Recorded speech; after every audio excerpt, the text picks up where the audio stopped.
Yeah.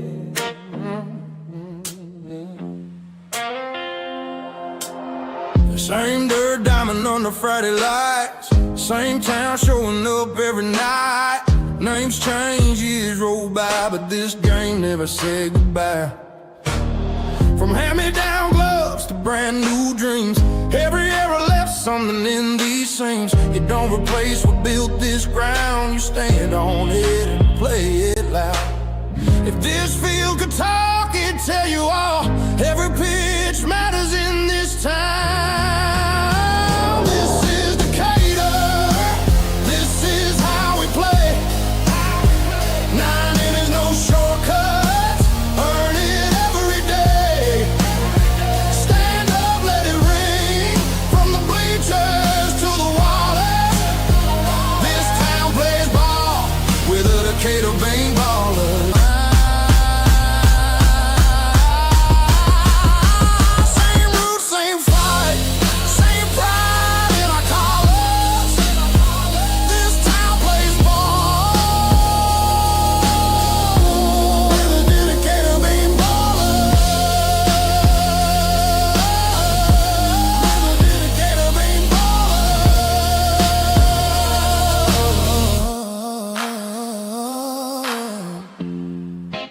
Beanball baller, beanball baller.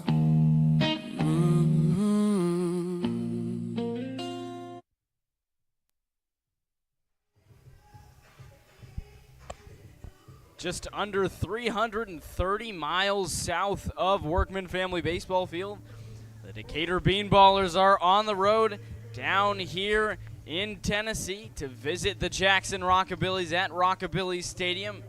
Set of 2 games, one today, one tomorrow night. Daniel Herzog, Truman, Griessel with you here at Rockabillys Stadium. You're listening to Prospect League Baseball on the official YouTube channel for your Decatur Bean Ballers. And Truman, got a little bit of a delay in this one. Got umpires who are having car trouble, but nonetheless, that gives up us a chance to talk a little bit more, and that's what we love to do. Yeah, I mean, your normal 7 p.m. first pitch now has been bumped back to 7:20. But the Bean Ballers, they come in. They're still looking for their first 3-game win streak of the year. They swept the Lucky Horseshoes last night. They're looking to do the same thing down here in Jackson tonight. Win tonight, win tomorrow. You only got 8 games left to play, counting tonight. So very short should this season soon be over. But it's just to lay your hearts out on the line and continue to play good Bean Baller baseball, because they've also won 4 of their last 7. And they've also eclipsed the amount of wins they had in all of June. They're 8-10 here in the month of July after they were coming off a 7-15 month of June. So they're playing better baseball. Can they put together and win another one? Yeah, as you mentioned, Truman, Bean Ballers sweep the doubleheader yesterday in Springfield.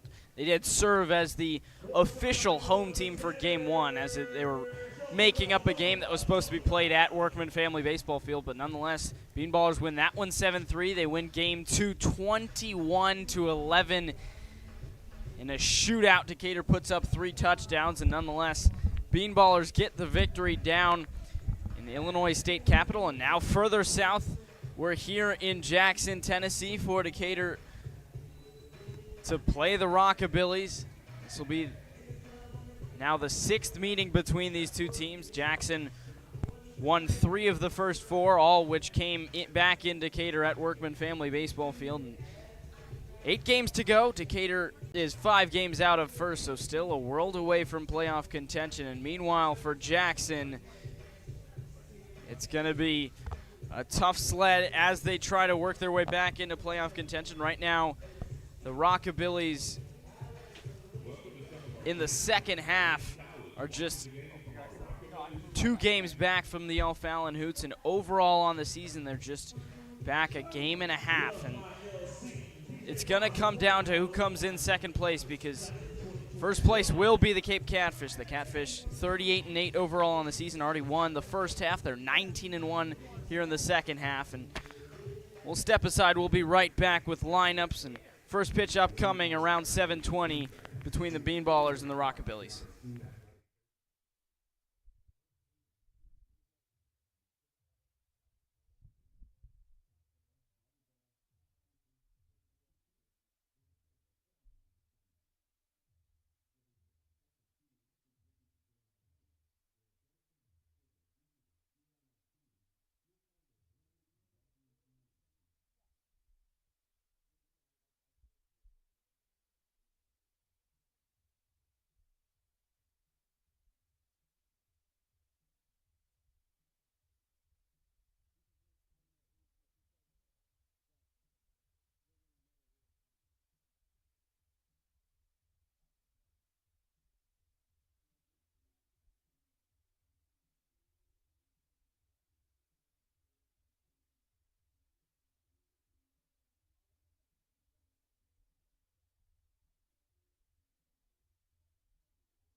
Welcome back to Rockabillys Stadium. Approaching first pitch between the Bean Ballers and the Rockabillys.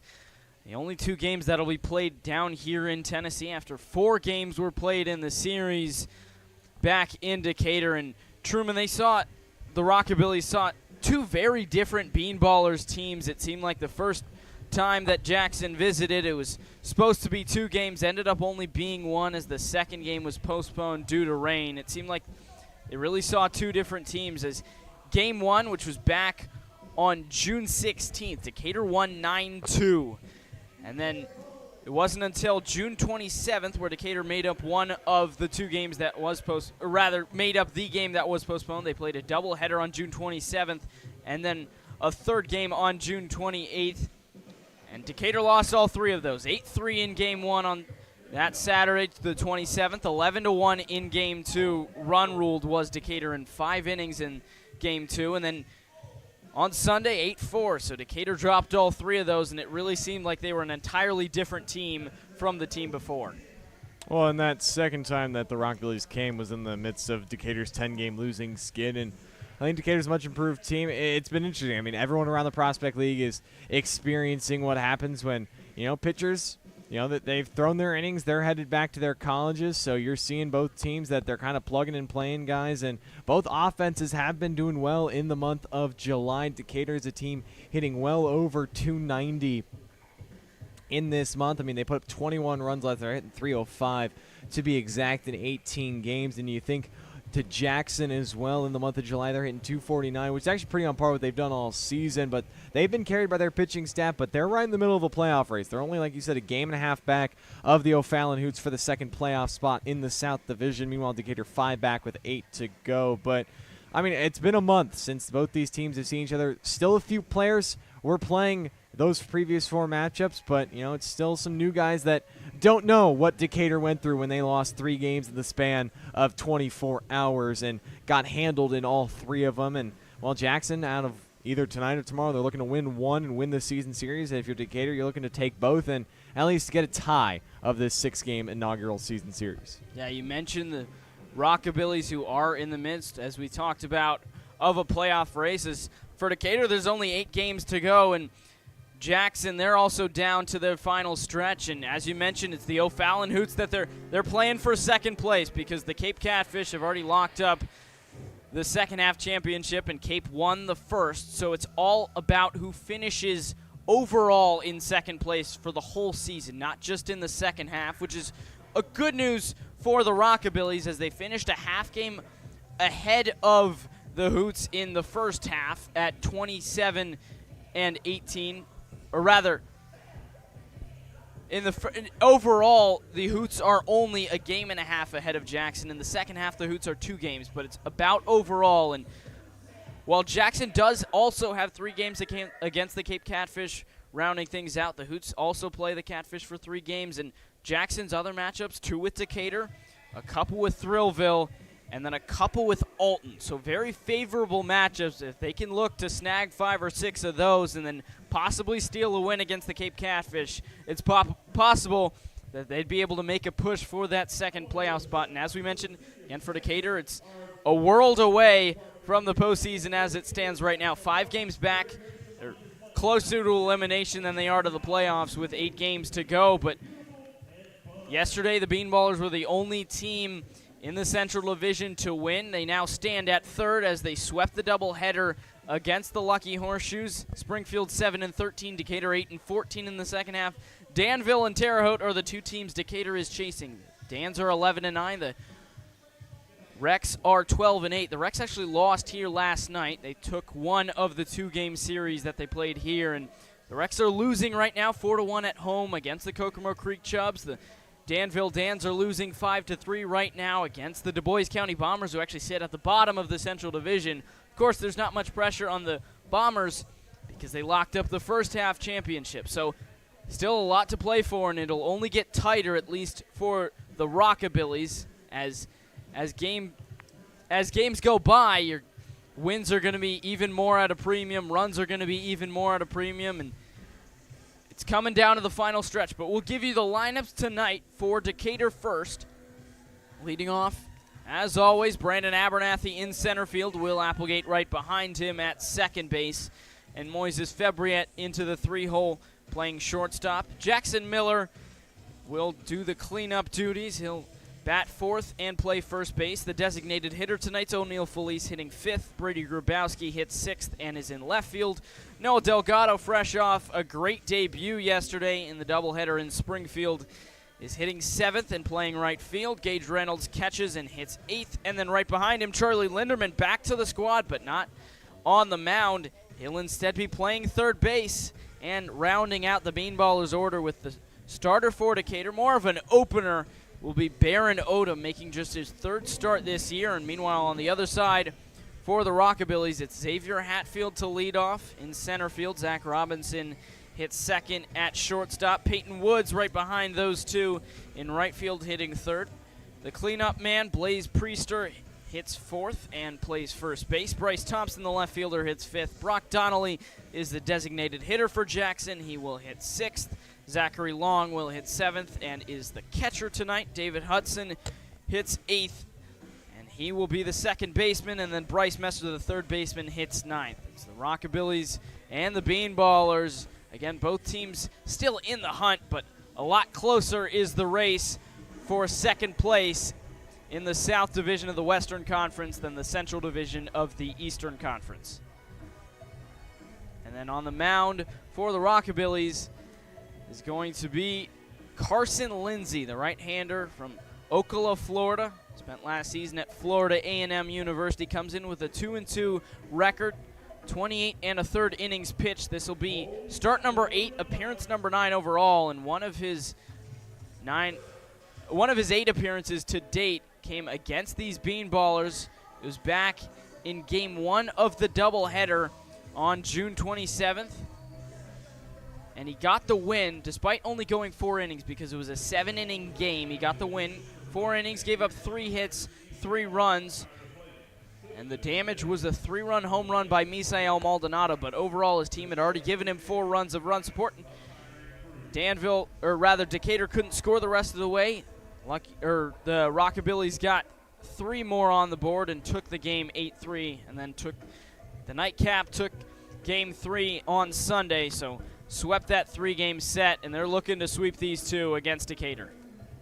Well, it's the second time that Decatur's seeing Jackson, and they're just looking for their first 3-game win streak, and it's been the offense that's propelled them. I mean, you go back to last night, it was a gritty Game 1 victory against Springfield. You got down 2-0, you chipped away, and then a 5-run 6th propelled you to that 7-3 win. And then in Game 2, it was the free passes that allowed you to get up to a 13-0 start. You go on to win 21-11. I hope you didn't spend all the runs last night.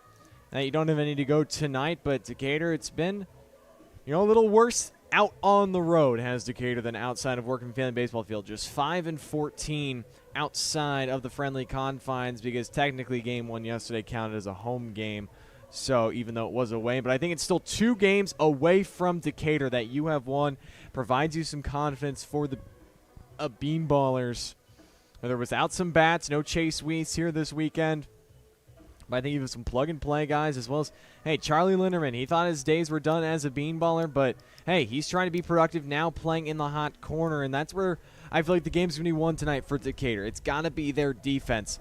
Again, they have still yet to have a game here in July where they finished it with 0 errors. Win or loss, they have not had a game. The last time they finished a game with 0 errors was June 30th against Danville, and there have been games here in the month of July that they've lost because of their shaky defense. I think they need to be solid behind Baron Odom, who he's been shaky his last 2 outings, but if he can have solid defense behind him, this is a fantastic facility here at Rockabilly Stadium in Jackson, Tennessee to play on. And so I think if you can be solid behind Odom, you're going to be solid at the bat. Give him some run support. I expect to be Baron Odom for an inning, maybe 2 if he's on, and then Schaefer Ogle a bulk of these innings. But we'll see what Gabe Royal has planned. But you've had a little bit of a delay. I mean, a long bus ride for the guys. It's over 5 hours from Decatur to Jackson, Tennessee here. It's a long bus ride, but they took BP. They had plenty of time in the locker room and then plenty of time pregame while we waited for the umpires. But now you're getting ready here for just about before a 7:30 start time to finally get underway. Yeah, Truman, you mentioned how Bean Ballers struggle on the road, and The road woes are a thing against the Rockabillys, possibly just because it is the southernmost team in the Prospect League. It's a long trek down, and Decatur had to go through Kentucky to get to Tennessee, so it's not even just a state away, it's 2 states away, and the Rockabillys just 10-12 on the road, but 16-8 here at Rockabilly Stadium, good for a 26-20 overall record. And however, when you look at Lindsay, though, you talked about the Bean Ballers got to him a little bit, put 3 runs up in that 3rd inning of Game 1 back on June 27th. Was a 3-run bomb by Misael Maldonado, but overall he's struggled in the month of July. In 4 appearances in the month of June, he went 18 1/3 innings, and his ERA was just 4.91. In the month of July, in just 8 2/3 innings across 3 appearances, it's ballooned to 10.38 in just the month, as he's given up more hits. He's given up more runs. He's actually given up 18 runs, only 10 of which have been earned, but has really gotten bounced around. The walks are up, the strikeout numbers are down, and overall he's just given up more base runners because of it. But we'll step aside. We'll be right back with first pitch between the Bean Ballers and the Jackson Rockabillys down here in Tennessee.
It's time for baseball down here in Jackson at Rockabillys Stadium. The Bean Ballers visit the Jackson Rockabillys. It's Carson Lindsay, the left-hander, on the mound to make his 8th start, 9th appearance overall for the Rockabillys. Comes in with a 2-2 record across 28 1/3 innings pitched.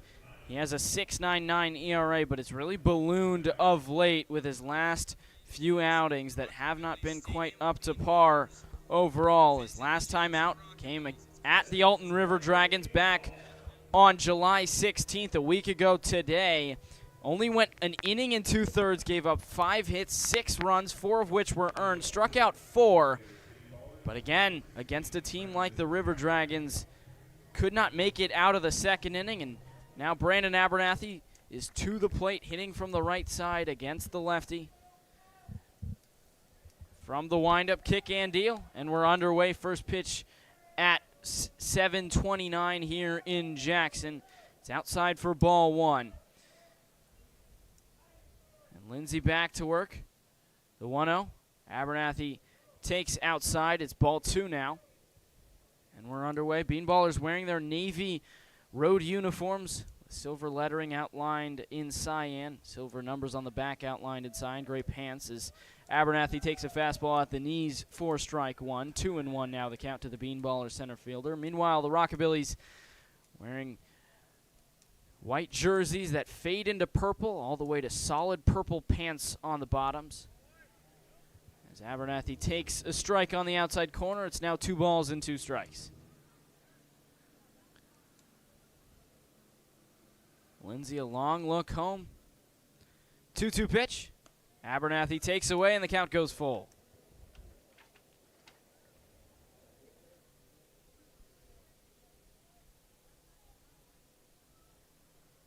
Payoff pitch incoming. Lindsay deals. Abernathy pops it up on the infield.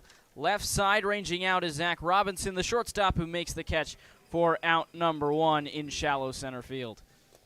That's where we've seen Abernathy at his best, has been in the leadoff spot. His on-base percentage exactly at 400, but just right there facing the lefty in Lindsay. Falls behind, but then just pops it up, and we've seen that a little bit of late from Abernathy. He's not getting so many line drives, more pop-ups and flyouts, but he still worked the count full, worked the pitch count. First pitch to Will Applegate, hits him on the elbow guard, and he seems to be shaken up. Might have been a little bit above as he rotates around his arm as he walks to first, but the Bean Ballers have their first base runner as Applegate's plunked with the first pitch. Well, just the 45th time the Decatur has been hit by a pitch this summer, which comes in just second to least amount in the league in terms of that department, but Applegate has continued to find ways on base, and while that one is painful, it gets the Bean Ballers their first base runner. So now Moises Febriet to the plate, 1 on, 1 out. Febriet has moved up all the way to the 3 spot in the order for Decatur as he takes the first pitch he sees outside for ball 1. And Febriet, a native of San Cristobal in the Dominican Republic, spent last season at Fisher College and is committed to Tennessee Wesleyan, is hitting .295 in the month of July. 1-0 pitch. Febriet drives one deep into right center. Both outfielders converge, and neither of them, rather, the right fielder is going to get to it. Peyton Woods makes the catch, and Applegate might be doubled up. The throw back to first, and he is. Febriet gave it a ride deep to right field, but Woods tracked it down, and Applegate was well off of first. So the Bean Ballers squander a 1-out hit by pitch. Applegate's doubled off on the fly ball. They don't score. We go to the bottom of the first, still scoreless here at Rockabillys Stadium.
Bottom of the first here at Rockabillys Stadium in Jackson, Tennessee. It's the right-hander Baron Odom on the mound for the Bean Ballers. Odom, a native of Taylorville, Illinois.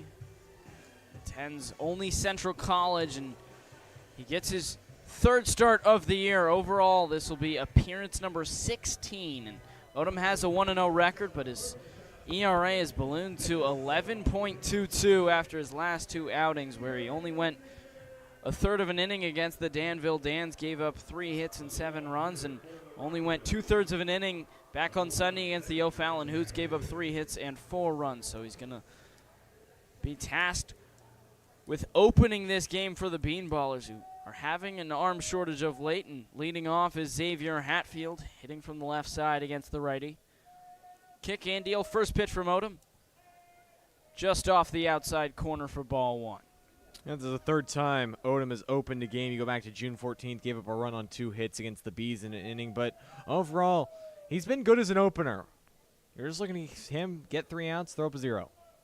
1-0 pitch is also outside. Quickly 2 balls and no strikes to Hatfield. And walks are kind of his thing. He has the 5th most walks in the Prospect League. Rather, 4th most walks in the Prospect League. He's drawn 38 free passes as the 2-0 is inside. It's now 3 balls and no strikes. Hatfield is struggling, though, with the bat in the month of July, hitting just .205, but he has done a really good job to get on base, and thus he's scored tied for the 5th most runs in the Prospect League as he takes a pitch at the knees for strike 1, now 3-1.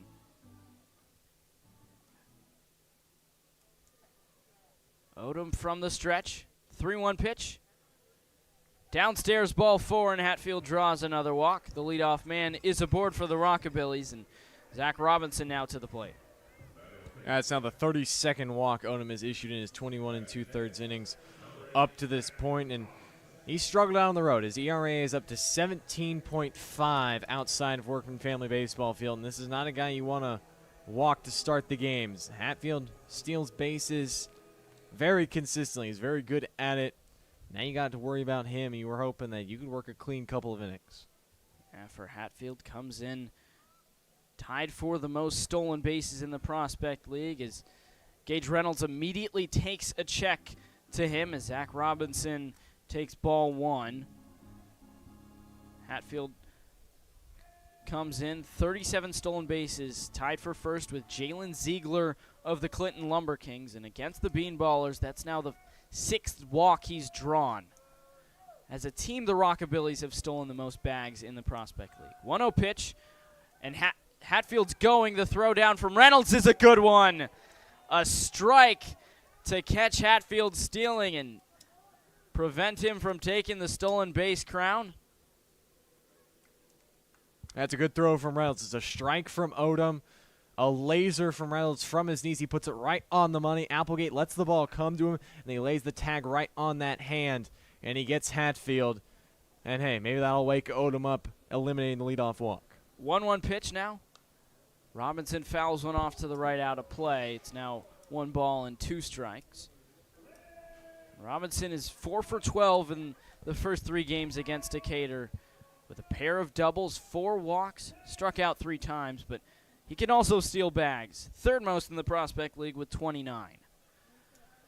1-2 pitch, driven out to center, pretty well hit. It's into the gap and it's down. Abernathy to collect. Robinson wants second. The throw from Abernathy is a good one, and Robinson can't slide in past the tag of Febriette. And not one, but both of the first 2 outs made by the Rockabillys are on the base paths. Yeah, we saw in the top half of the inning Decatur making out on the base paths, but right there, Robinson, I like him trying to be aggressive, but it's just a great job from Abernathy in center. He gets this ball on a hop, turns and fires a dot to Febriette, who comes and gets the ball and has to turn over with his back shoulder to get the tag, but he puts it right on the bag, and Robinson slides right into it, and 2 bang-bang plays have both gone the way of Decatur thus far. So now Peyton Woods to the plate, hitting from the left side against the righty Odom. First pitch from Odom. Breaking ball drops in there for strike 1. And while teams are hitting .356 off Odom this summer, it's good to see his defense pick him up on a couple of plays. The 0-1 is up and away on a fastball. It's now 1 ball and 1 strike. And Woods hitting above 300, 302 on the season. This is just his 17th game with the Rockabillys. 1-1 from Odom. Woods fouls it off to the left. Linderman gives it a look, but it's well out of play into the stands. It's a big stadium, possibly the biggest in the Prospect League here down in Jackson. Rockabilly Stadium used to be a minor league stadium. Certainly has the size of a minor league stadium.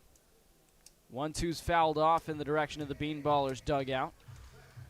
And the count remains 1 ball and 2 strikes to Peyton Woods.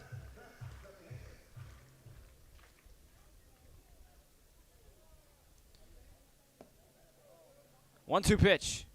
Woods watches, called strike 3, a fastball on the outside corner. The Bean Ballers defense picks up Odom, gets a pair of outs on the base paths, and Odom does the rest. Called strike 3 to end the inning. Faces the minimum. We go to the second, still scoreless here at Rockabilly Stadium.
Both teams made outs on the base paths in the first inning. For Decatur, Moises Febriant hit a fly ball and Will Applegate was doubled off of. And for the Rockabillys, a caught stealing and then an 8-6 put out as Zach Robinson tried to stretch a single into a double. So multiple outs on the base paths and a lot left on the table for the Rockabillys in their half of the first, but we're still scoreless, and both pitchers have faced the minimum as we're into the second. Carson Lindsay on for his second inning of work, and he'll face the middle of the Bean Ballers order. Jackson Miller, O'Neal Felice, and Brady Grabowski to the plate as it's a left-on-left matchup. Miller into the box to lead things off here in the second.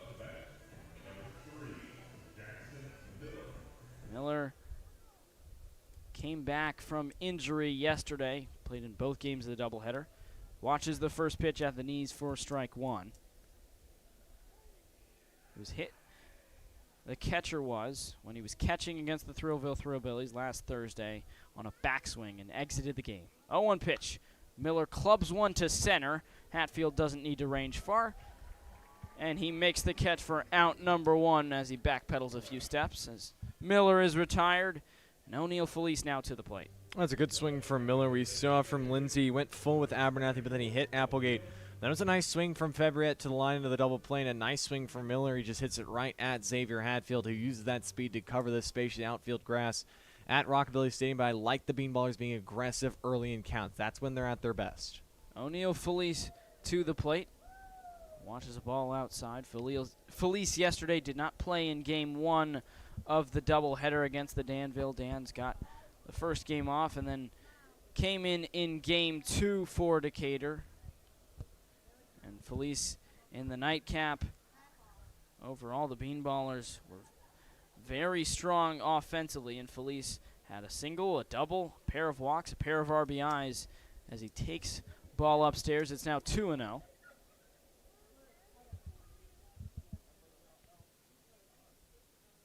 raised his average to now 308 on the season. This is game number 33 for Felice. Swings and misses. And we've seen him donning batting gloves. We've seen him take the batting gloves off.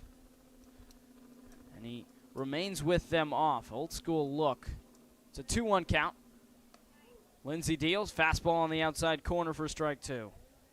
That's where Lindsey's going to try to hound these right-handed hitters away, away, away to them. So look to go the other way. We've seen Fabriette do it, but Felice now with 2 strikes. Shorten up. Don't get too long here. 2-2 pitch. Felice takes in the dirt. A nice block by Long behind the plate. For Decatur, again last night, 21 runs in the nightcap, 13 of which came in innings 2 and 3.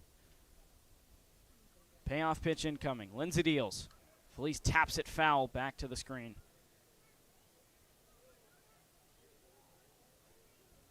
Next season, next spring, Felice will be a screaming Eagle as he committed to the University of Southern Indiana. And he's tied for the lead with Brandon Abernathy in RBIs as Felice takes called strike 3 on the outside corner. He knew it too. He's down on strikes. The first strikeout victim for Lindsey on the mound, and they're 2-way here in the top of the second. Yeah, it's just a breaking ball from Lindsey, really the first one we've seen out of him today, and Felice guessing fastball just gets frozen. It's a nice pitch from Lindsey. The confidence to throw a 3-2 off speed.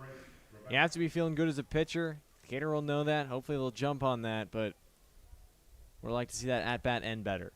First pitch to Brady Grabowski is outside for ball 1. Grabowski did not appear in game 2 of the doubleheader yesterday, but in game 1 he went 1 for 3 with a pair of strikeouts, but also drew a walk, had a double, scored a pair of runs, grounds this one right side. Hudson over to collect at second. Toss to first is in time to retire the side. Bean Ballers go 1, 2, 3.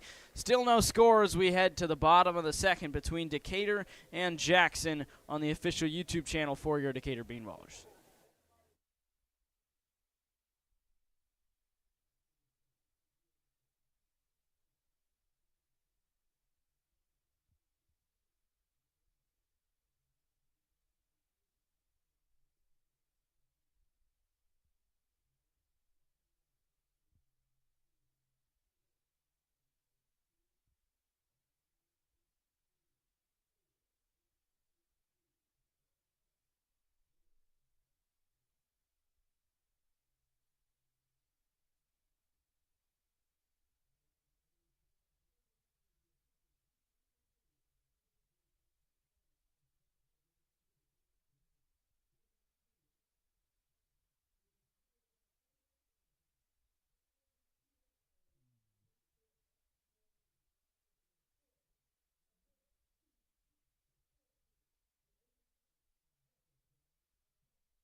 Baron Odom back to the mound for his second inning of work. Faced the minimum back in the first despite giving up 2 base runners.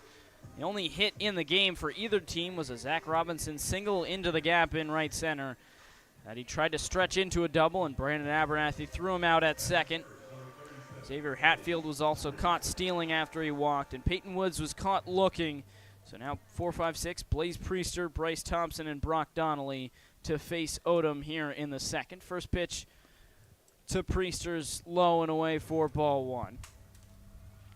Well, it's good to see Odom throw up a shutout inning, and we'll see if he has that confidence here in his second. But I mentioned how important the defense needed to be for Decatur. They picked him up in the first. 1-0 pitch. In on the hands, and it hits Priester. And he is shaken up on the play, holding his hands at the belt as he crouches. And it's the second hit batsman, one for either team now today, and Priester's going to get a look from his manager before he goes to first base. Yeah, it's a fastball that misses arm side from Odom, and it just gets away from him. I think it's just been the inconsistencies of Odom, because it's felt like that He's been good at points when he's been attacking the strike zone, but that's when he's been getting hit around. He's given up 35 hits now on the season. And then when it seems like he tries to be too cute, too good, that's when he's been missing outside the zone and walking a bunch of hitters. But this certainly isn't a situation you want if you're Priester. Fastball in on the hands. Hands a dangerous place to get it. There's a lot of small bones, the phalanges and the fingers that even at a fastball like Odom, it's not necessarily a 100 miles an hour, but I mean mid-80s from Odom. Certainly not a good place to get hit, but it looks like Priester's all right. After a chat with the trainer and his manager, Priester will take first base, and Bryce Thompson now to the plate. Leadoff man has now reached for the second straight inning for the Rockabillys. They couldn't cash in last inning. Can they do so here? 1 on, nobody out. Thompson to the plate. First pitch from Odom. Breaking ball upstairs. 1 ball and no strikes now. The count on the Rockabillys left fielder. Thompson comes in hitting .275 on the summer, but all 14 of his hits have only been for 1 base. Looking for his first extra base hit. 1-0 pitch, chopped left side. Linderman to second for 1. Applegate relay on to first, and dug out by Miller. It's a double play. The Bean Ballers turn it, and the Rockabillys yet again cut down their base runners as they're now 2 away, and Brock Donnelly to the plate with the bases empty. Yeah, that's how baseball's a fun sport. Charlie Linderman back into the game as a fielder for the first time this summer. A ball finds him again. It's a nice big hop. Throws a strike to Will Applegate. There's a nice turn at second, and then Jackson Miller just seems to get more and more comfortable at first base, especially with the departure of Jackson Snitko. We're seeing him a lot more over there, and a nice scoop at first. Certainly a good sign if you're Gabe Arroyo, as swing and a miss on a breaking ball is Brock Donnelly to see. Linderman, who you threw out there at third today, the first time he's called on, and he certainly picks up the call with ease. It's now 0-1, and that's the first time all season that Thompson has grounded into a double play. 0-1 pitch, downstairs, ball 1. 1 ball and 1 strike. And as a team, the Rockabillys, they don't really have much to show for offensively. They only come in with the third lowest batting average, the second fewest hits in the Prospect League, but they play a lot of small ball, the most sack hits league-wide with 31.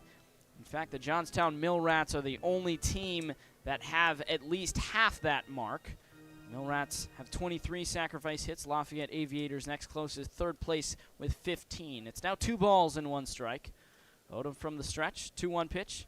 Chopped foul at the plate off to the left in front of the Rockabillys dugout, and it's now 2 balls and 2 strikes. But what they typically have been is good at keeping base runners on the base pass. They haven't been cutting themselves down, but they already have today. As Jackson came in overall as a team, they had only grounded into 6 double plays on the year. Well, there's their 7th, and it's just the second inning. 2-2s up and away. It's now full.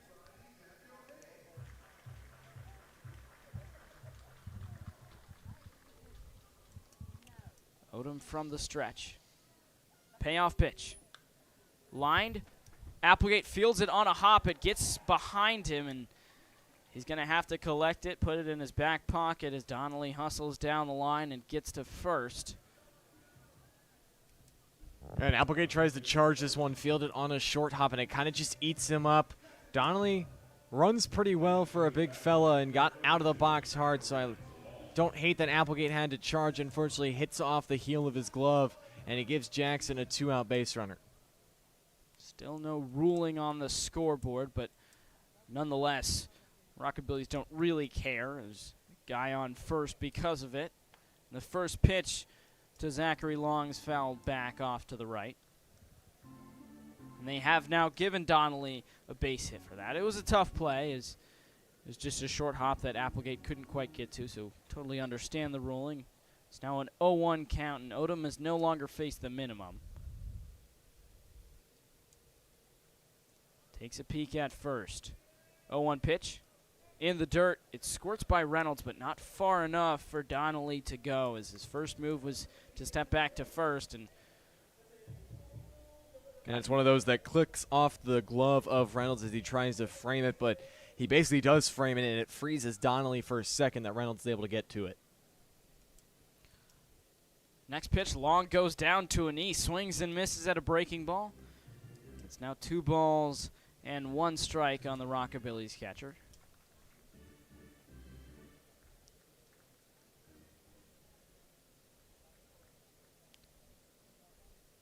Two-one count. Odom deals, and he slips on the landing as the pitch is low. It's now a full count, rather. It was 2-2, so now it's still a 2-2 count. 2 balls, 2 strikes, 2 outs. Runner on first. Odom deals. Swing and a miss. His second strikeout. Both have ended innings, and this time he leaves a man on the bags as Donnelly. A 2-out single amounts to nothing. We're still scoreless as we head to the 3rd inning here at Rockabilly Stadium.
Seven, 8, 9 due up for Decatur in their half of the 3rd. Delgado, Reynolds, and Linderman. We're still looking for our first run here between the Ballers and the Rockabillys here in this non-conference affairs. The Rockabillys out of the Western Conference, Decatur out of the Eastern Conference. But, Daniel, we've seen 2 different similar paths for Carson Lindsay and then Baron Odom. Odom's battled some base runners, used his defense a lot, while Lindsay has just allowed 1 base runner and has faced the minimum through 2.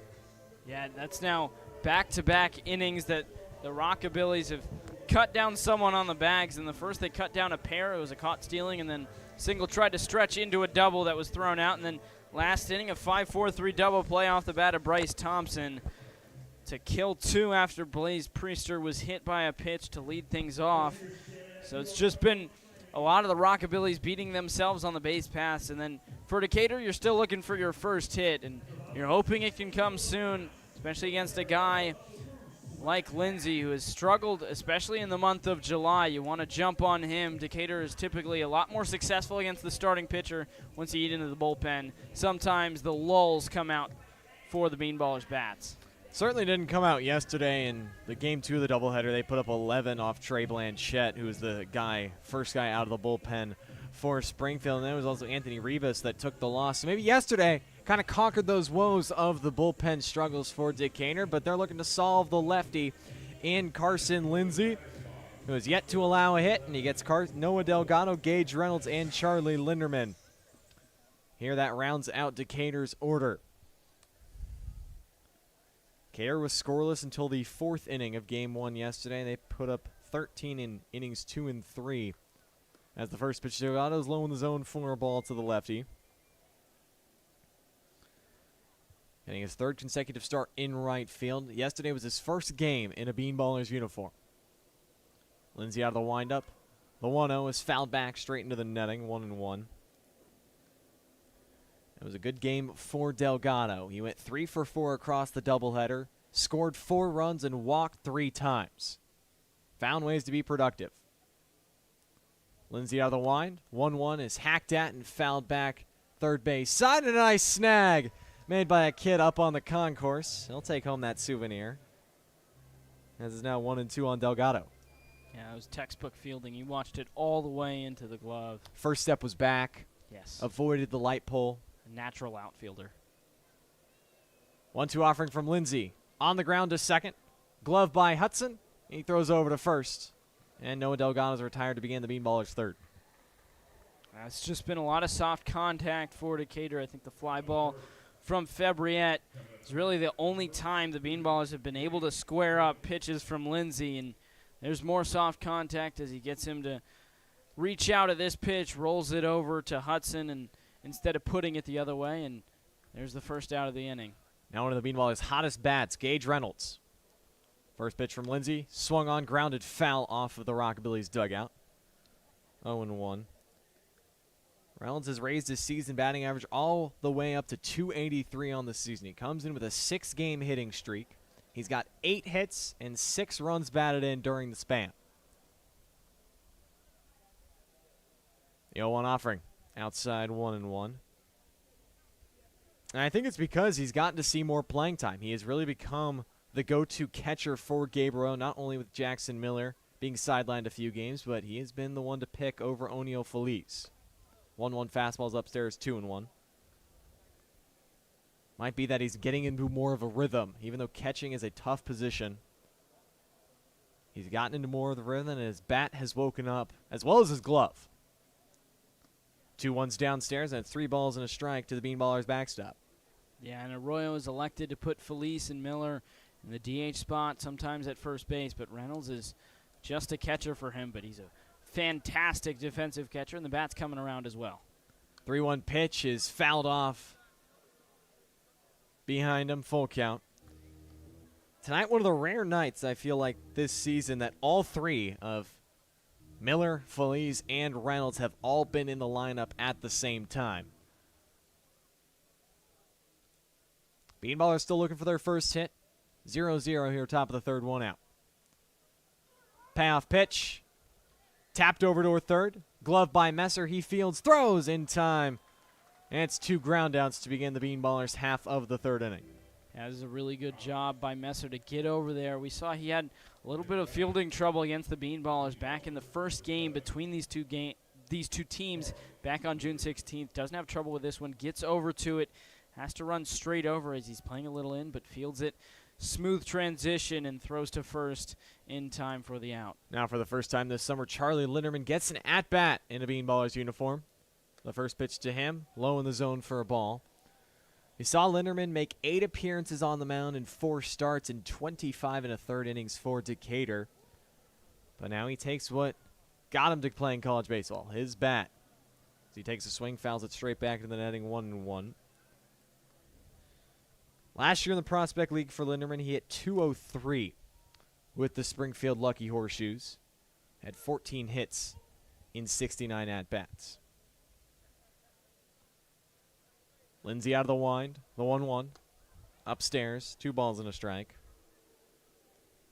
And originally he had been taking batting practice when he was still just a pitcher for Decatur, but with all the exits from infielders, they need someone at third. The 2-1 pitch. Fastball at the knees, sizzles in there, 2-2.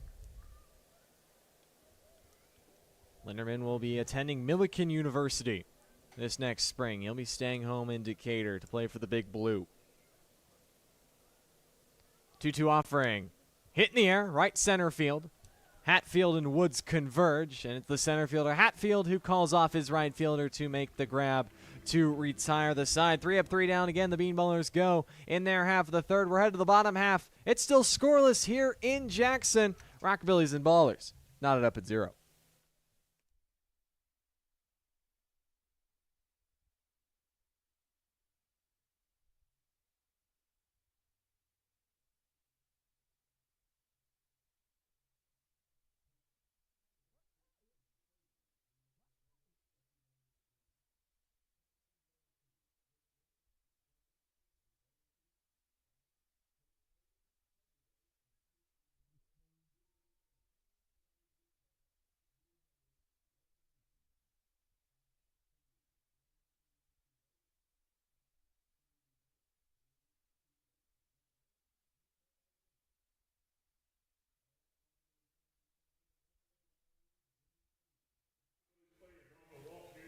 Bottom of the third here between your Bean Ballers and the Jackson Rockabillys.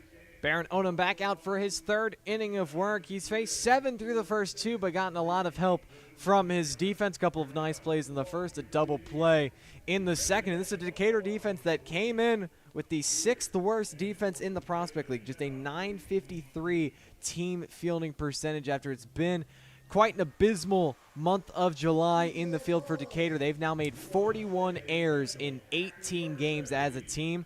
They just made 28 errors in 22 games back in the month of June. Their fielding percentage is .933 here in the month, but it's been good behind Odom, who has been good himself.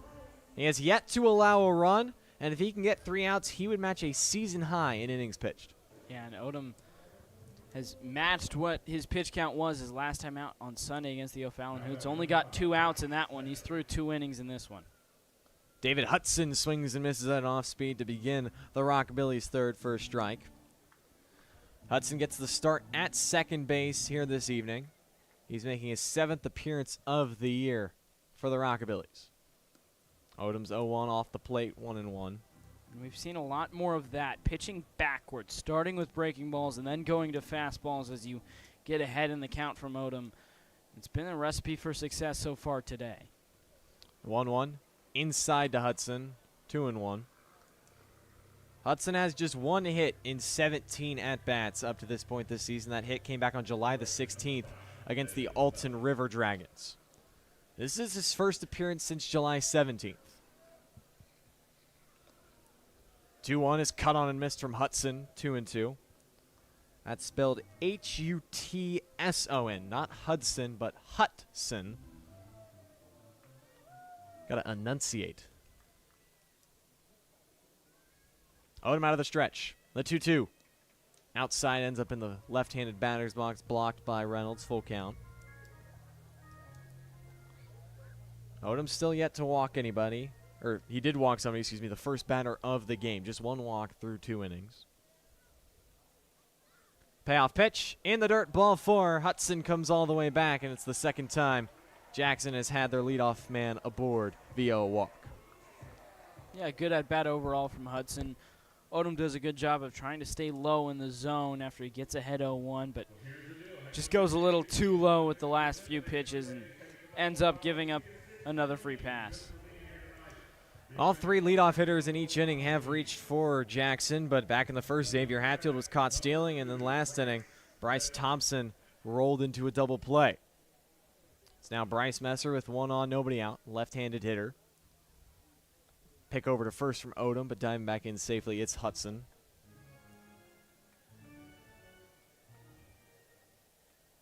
Messer comes in hitting just .236 on the year, 17 hits. Just 3 of those have gone for extra bases, all doubles. Hudson heading to second. Messer squared around, and the pitch got all the way to the backstop. So it's ball 1, and Hudson gets a free 90 feet. Yeah, it's just one that he pulls back late, and Reynolds reacts to it, and it just gets behind Reynolds, and it would have been a tough play. Reynolds he certainly has the arm to get Hudson on that, but he got a good jump. So it would have been a bang-bang play regardless. Linderman in at third playing for the bunt. Messer squares around again, but the pitch is upstairs, and it's 2-0. Messer second on the team with 5 sacrifice hits. He trails Zach Robinson, who has 8. This is the Rockabillys' bread and butter. A free pass, a stolen base, and then you bunt him over to third with less than 2 outs. Jackson Miller back at first. Infield shaded around to the right. The 2-0. Messer gets the bunt down this time. Odom fields his only play will be to first. He's got to hurry, but beating it out on an infield single is Bryce Messer. Yeah, Truman, you talk about the defensive woes the Bean Ballers have had. Odom, he gets to this ball. He doesn't get to it too quickly. He does get off the mound pretty well, but it just seems like he's trying to go through the motions and be careful with it, and ends up, because of it, not being able to have a chance at Messer, and it's now runners at the corners, top of the order, and nobody out because of it. My high school baseball coach used to always say, bunting, you're bunting for a hit, not just sacrificing. And right there, Messer got his hit. So now it's Xavier Hatfield. He's got 17 RBIs in the year, runners at the corners, nobody out. First pitch from Odom, fastball misses away, 1-0. Hatfield led off the game drawing a walk. He's now one shy of 40. He's got 33 hits on the season. It's second on the team. The 1-0. Outside, 2-0. Slide step from Odom, trying to keep the run game in check with Bryce Messer at first base.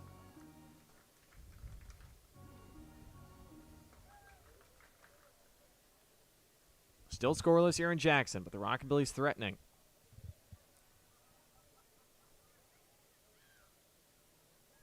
2-0 from Odom. Outside again to Hatfield, 3 straight misses away. And now he's at risk of walking the bases loaded for Zach Robinson.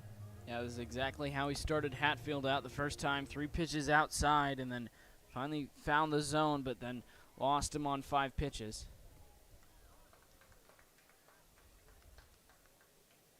Now ball 4 is in the dirt from Odom, so it's a 4-pitch walk to Hatfield. So now the bases are all loaded up for Jackson. A walk, a single, and now another walk. Certainly a jam that Odom's going to have to try to be Houdini to get out of this, and John Tony's going to come out and talk to his starter to see how he wants to approach it.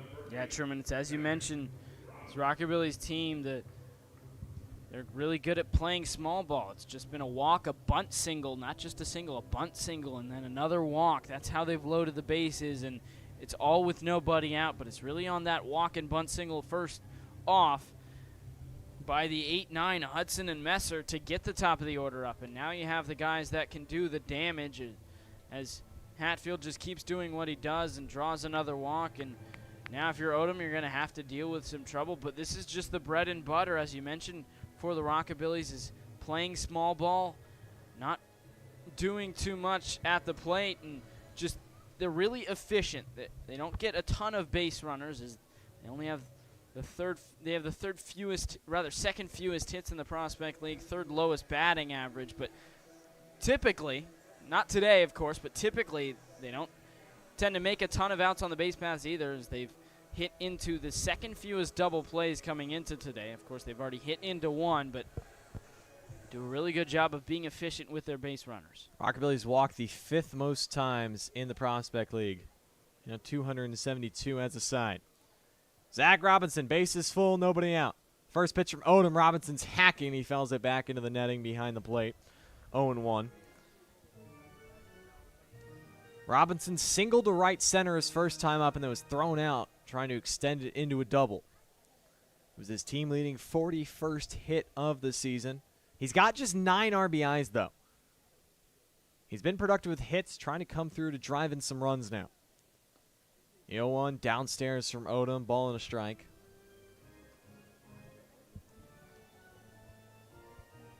Robinson was 4 for 12 over the previous 4 games against Decatur. He's added to that. His 5th hit now versus Bean Ballers pitching. Can he be productive with the bases full? 1-1 offering, slider off the plate, 2-1. Odom trying to avoid walking in a run. You really want to make the Rockabillys earn it.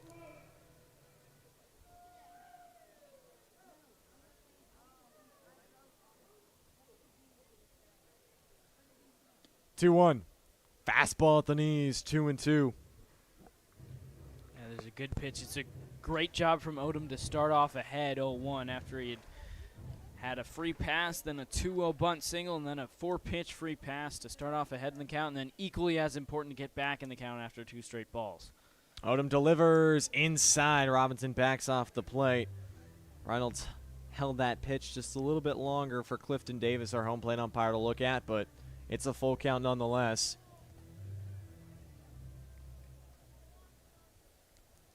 Hudson at third, Messer at second, Hatfield at first. Full count to Zach Robinson.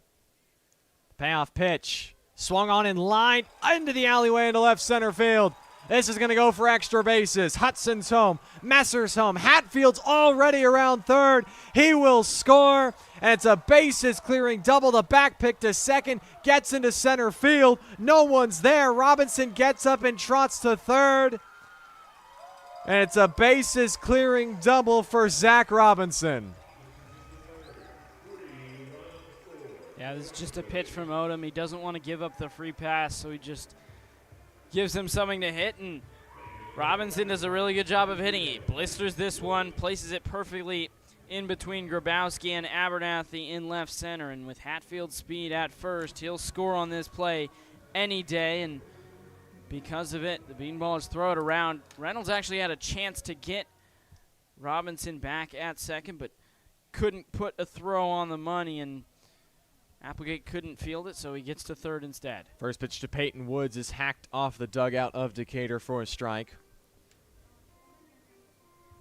Now 12 RBIs on the year for Robinson. It's 11th multi-hit game. Just his second multi-RBI game. Now Peyton Woods a chance to make it 4-0. The 0-1's fouled off left side now. He's in the hole 0-2. Woods struck out looking his first time up against Odom. He's got 11 RBIs on the year. Anything but a strikeout or infield pop-up should do the job. 0-2. Fastball low and away, laid off from Woods, 1-2. Yeah, now because of that throw from Reynolds that got into center, the Bean Ballers now made their first error of the night and still yet to have a clean game in the field in the month of July. 1-2 is in the dirt, blocked by Reynolds, keeps Robinson at third. But the count is even at 2 strikes. Just an unnecessary throw. That seems like it's been a lot of the errors, unforced errors as they are called. Had a chance, but just an errant throw. Gave up a free base. 2-2 to Woods. He fouls it off third base side. He'll do it again against Odom. Woods has been mashing here inside Rockabillys Stadium, hitting .345. 10 hits in 29 at-bats. Another 2-2. Swung on and missed. Chased the heater up the ladder. It's the third strikeout for Odom and the second time he's gotten Woods. Yeah, really good job from Odom to get that first out. And this has been something he's struggled with, to get that out. As talked about the free pass issues he had coming in, 31 walks to just 16 strikeouts. Sometimes it's just at-bats like those where you can't find strike three. Does a good job, climbs the ladder with a fastball and gets strike three there. First pitch to Blaze Priester is at the knees for a strike. Priester got hit on the hand his first time up, but then he was cut down on the 5-4-3 double play. Still a runner at third, 1 out. 0-1 fastball in the dirt is smothered by Reynolds. Count is even at a ball and a strike. Priester's got 14 RBIs in his previous 12 starts up to this point. He drove in 2 in the doubleheader yesterday against the Rex. A slider skips in, but it's backhanded nicely by Reynolds. 2-1. Nobody up in the Decatur bullpen. You're hoping Odom can get through 3 innings with just the 3 runs allowed.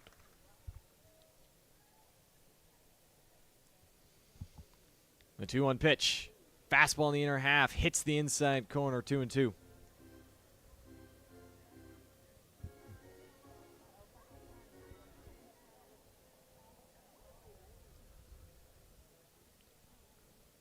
Odom comes set. The 2-2 way out in front is Priester. Pulls the string with the slider. And it's back-to-back strikeouts for Odom. 2 outs keeps Zach Robinson at third base. Yeah, he's really had the strikeout stuff tonight. He's found strike 3. That's the 4th punch-out of the night for Odom. He's gotten bounced around a little bit. Of course, the free passes, the runs he's given up in this inning, but does a good job to get yet another strikeout. And now a bunt and a diving play made by Baron Odom. Bryce Thompson trying to bunt his way on. Odom goes full extension out in front of the mound for out number 3. but the damage has been done by Jackson. 3 runs come home on the Zach Robinson double. The Bean Ballers face a deficit headed to the 4th, down 3-0.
Bean Ballers have some work to do as we begin the 4th inning here in Jackson. As the Rockabillys strike first, a 3-run double off the bat of Zach Robinson bring home the game's first runs, but Barrett Odom able to limit the damage to just those 3. And now Decatur 1 time through the order, no hits, and only 1 base runner off the lefty Carson Lindsay. They're looking to solve him and get back in this game. Yeah, and it's taken a bit of time for the Bean Ballers to solve him. We talked about Lindsay's last time up. He really struggled against a team of the caliber of the Alton River Dragons. Couldn't make it through 2 innings. He's made it through 3 innings, and he's swimming along as Decatur, 2nd time through the order. Maybe they can have some more success than the first time. Abernathy, Applegate, Fenbriant. The first pitch to Brandon Abernathy is in for a strike. He worked the count full his first time up but ended up popping up to Zach Robinson at short to begin the game. Bryce Messer in at 3rd. Playing Abernathy close as he takes another fastball at the knees for strike 2. Lindsay seems very comfortable here in this outing after he was shaky his last 2. The lefty has been in his zone. The 0-2 pitch. Downstairs near the shoe tops of Abernathy, 1 and 2. Yeah, and Lindsay, his only scoreless outing was his 2nd outing of the year. He went 5 innings scoreless against the O'Fallon Hoots on the road. Only 1 hit, 5 strikeouts in that one. 1-2 bounces in there. Counted even 2-2. That was a game that ended 1-0 in favor of the Hoots, but he struck out 5, walked just 3. He's thrown 3 no-hit innings thus far. 2-2 pitch. Lined in the air to right. Woods on the run, but this one's going to end up on the berm past the Decatur bullpen and out of play for a foul ball. Abernathy now 3 for 12 this season against the Rockabillys. Trying to come through for his team, though, give him their first hit. Another 2-2. Full count. Abernathy's really turned it up at the plate, not just with hitting the ball. He's been consistent with that all year. He's in the high 200s, but with drawing walks. Draws another walk as a slider misses upstairs from Lindsay.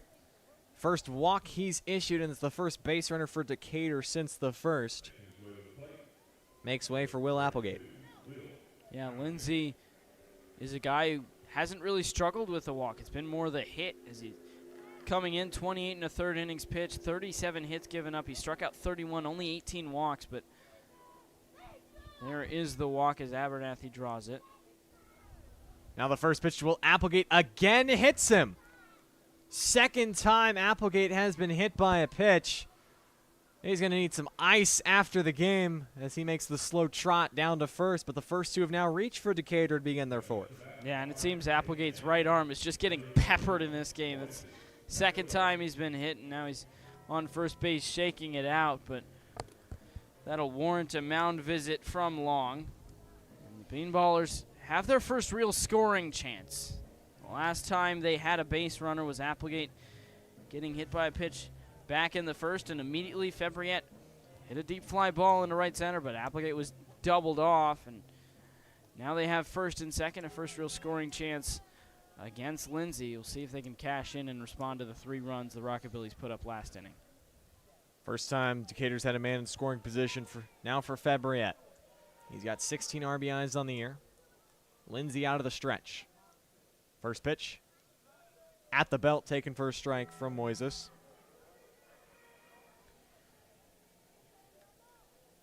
Moises comes in hitting .346 over his last 13 games. He's got 17 hits in 49 at-bats. And he's hit safely in 11 of his last 12.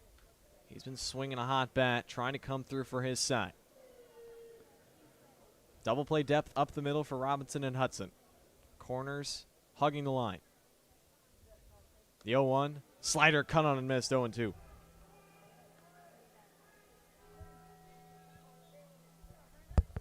Yeah, great pitch from Lindsay.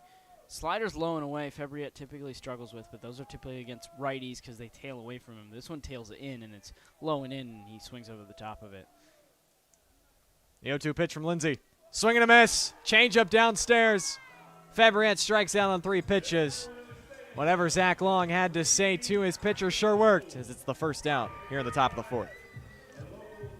And he finds the swing and miss. We talked about how he's done a really good job limiting free passes. It's been more hits that he's given up, and typically strikes out a lot of guys, and there's just his second strikeout of the game, but he hasn't given up any hits, so maybe it's a little bit of a backwards game for him. 1 out now, Jackson Miller, left on left. First pitch, slider taken for a strike. Miller hit sharply his first time up, but lined out to center. .333 hitter is the Fenton, Missouri native. He's got 17 runs batted in on the season. Still Abernathy at second, Applegate at first. The 0-1. Swing and a drive! Deep right field! Back near the wall! It's gone! Jackson Miller ties the game with 1 swing! Well, there is that hit. The Bean Ballers have been looking for it. Couldn't find it the first 3 innings off of Lindsay, who typically, especially of late, gets peppered around the yard, and they finally find it. This is a middle center cut fastball, and Miller absolutely blisters this one. And this was no wall scraper. It cleared the fence by a good 30 feet, and the Bean Ballers have matched those 3 runs. A massive bomb from Jackson Miller, and just like that, it's 3-3 here in the 4th. A crowd silencer here at Rockabilly Stadium. The first pitch now to O'Neal Feliz. He lines it up into center field. Back in shallow center, Zach Robinson gloves it, but Feliz chugging hard, reaches on an infield knock. And now after Decatur was held hitless the first 12 batters, they've got back-to-back hits, courtesy of Miller and Feliz. Yeah, and this one for Feliz is hit a lot softer. It got a little bit jammed on this one, but still bloops it up the middle, and by the time Robinson collects it, he's in shallow center, can't get it out of his glove, and didn't have too much of a chance at Feliz, and nonetheless, Bean Ballers have another hit. 34th hit now for O'Neal. Brings in Brady Grabowski. First pitch to him. He takes on the outside corner for a strike. That homer for Miller now ties Misael Maldonado for the Bean Ballers team high with 4. And he's also now got 20 RBIs on the season. His bat is El Fuego. The 0-1 to Grabowski skips in, but a nice block from Long. 1-1. That home run for Miller now his 24th hit in the month of July. He had just 9 between May and June combined. The 1-1 upstairs to Grabowski, 2-1. Yeah, and as for Lindsay, not only has he struggled overall in the month of July, but that's been a lot of what it is, giving up more hits. He's now given up 20 after the single from Feliz, but it's been a lot of the long ball too. In just 8 2/3 innings coming in, he had given up 3 of his 5 home runs on the season in the month of July, and there's the 4th. The 2-1 to Grabowski pops it up. Back near us. And it's up onto the roof for a foul ball as it's strike two. And, well, Daniel, we had a close call last time. We had a ball go right above our heads. Yeah, certainly. Down in Springfield. This one, it was a little to the right also. Wouldn't have landed in our suite here at Rockabilly Stadium. Yeah, it's going to have to be a lot more on the money for us to get it here, as we're a lot further up than we were yesterday in Springfield. The 2-2 check swing from Grabowski. The appeal did not go around, says Brent Johnson, the field umpire. So the count has gone full.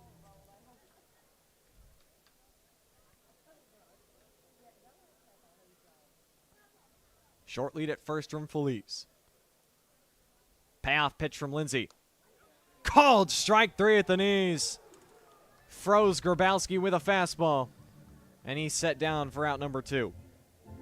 Well, we talked about how Lindsay is a lot more of a guy who gets peppered by the hits, but racks up his fair share of strikeouts. Only one strikeout, no hits through the first 3 innings. A lot more straightforward in this one. A pair of strikeouts, a pair of hits. And just freezes Grabowski. This is a fastball that just touches the knees, and there's out number two.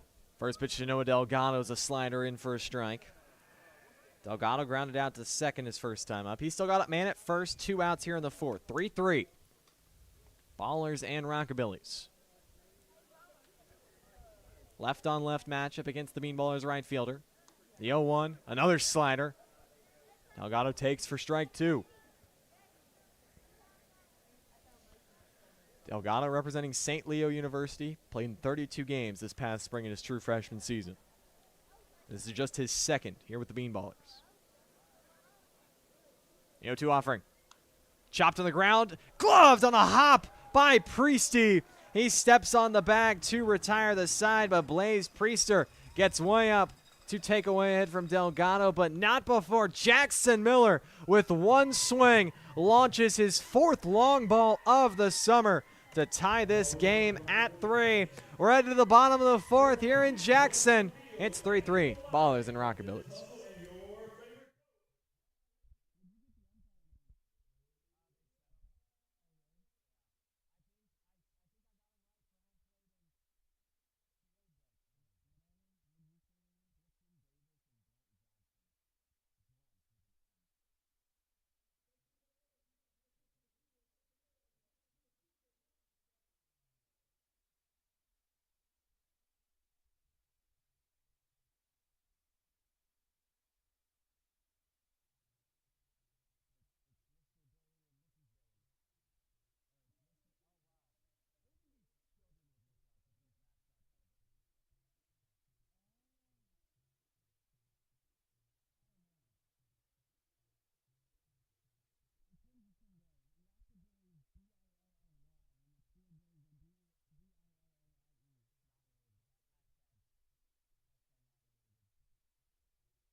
Bottom of the 4th here in this non-conference affair between the Jackson Rockabillys and your Decatur Bean Ballers. And after the Rockabillys struck for 3 in the bottom of the 3rd, courtesy of Zach Robinson clearing the bases with a double, Jackson Miller had to one-up him, crushing a no-doubt 3-run homer to right to tie this game up at 3. And, well, Daniel, still a lot of baseball to be played. 3-3, a brand-new ball game for Baron Odom to work with, but you can feel the confidence brewing from the first base dugout with Decatur, the way they've been swinging the bats. Hopefully that rubs off on Odom. Yeah, they finally have Lindsay figured out on the mound. He's at 58 pitches. There are a few creatures stirring in the Rockabillys bullpen, nobody throwing, so Decatur certainly hopes to have to face him one more inning possibly, but Odom at 59 pitches through 3 is out for his 4th. First pitch to Brock Donnelly is an off-speed in for a strike. If Odom can record it out in this inning, it would be a new season high in terms of length. He ties his outing back on May the 30th against the Danville Dans when he went 3 innings. The 0-1 fastball backs Donnelly off the plate, 1-1. And should Odom do that, I'm sure he would get a big thank you from Gabe Arroyo, as he's capable of eating innings here. And taking some of the workload off of the rest of the pitching staff. 1-1's a slider off the plate, 2-1. Donnelly singled his first time up. He continues to hit the ball well. He's coming off a Prospect League Hitter of the Week honoree. The 2-1. Fastball at the knees, 2-2. Last week for Donnelly, he went 10 for 17, including 3 homers and 4 doubles. And he also drove in 11 across the 4 games he played in. 2-2 from Odom. Line to the right side, but back up into the bleachers and foul. Donnelly is now 2 hits shy of 30 on this season. Just 3 players have hit the 30-hit mark for Jackson. Zach Robinson, Logan Luckett, and Xavier Hatfield. Donnelly at 28. A 2-2. Lines it into left field and under the diving glove of Moises Fambriette. It's his second single of the night, and there's hit number 29 now for the Huntsville, North Carolina native. Yeah, just places this one perfectly in between Linderman and Fambriette on the left side. Fambriette, a diving effort, nearly gets to it, but couldn't quite get to it. Probably wouldn't have had much of a chance to get Donnelly at first, but nonetheless, yet again, the leadoff man reaches. We've seen Odom, for the most part, done well to work around the traffic. Stranded a guy at third that got there with nobody out last inning. We'll see if he can strand this guy at first. Open stance from the left-hand hitting Zachary Long. He squares around to bunt, but takes a pitch inside and is able to pull it back for a ball. Long struck out swinging to end the second. A 222 hitter, but does have a 4-game on-base streak as he's worked 16 walks this summer. The 1-0 squares around again, takes one high and tight. And Gage Reynolds back picking to first, but Brock Donnelly with a head on a swivel dives back in safely. But it's a hitter's count nonetheless, 2-0 on Zach Long. And now finally some movement down in the Decatur bullpen. Short lead at first from Donnelly. 2-0, Long squares again. Pulls back, but this time takes a strike, 2-1.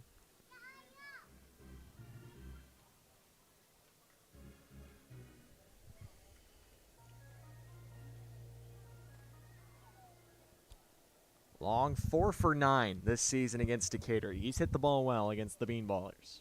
Trying to add to it. 2-1. Gets the bunt down this time. Gloved by Odom. His only play will be to first, and he makes it. But Jackson Miller drops it.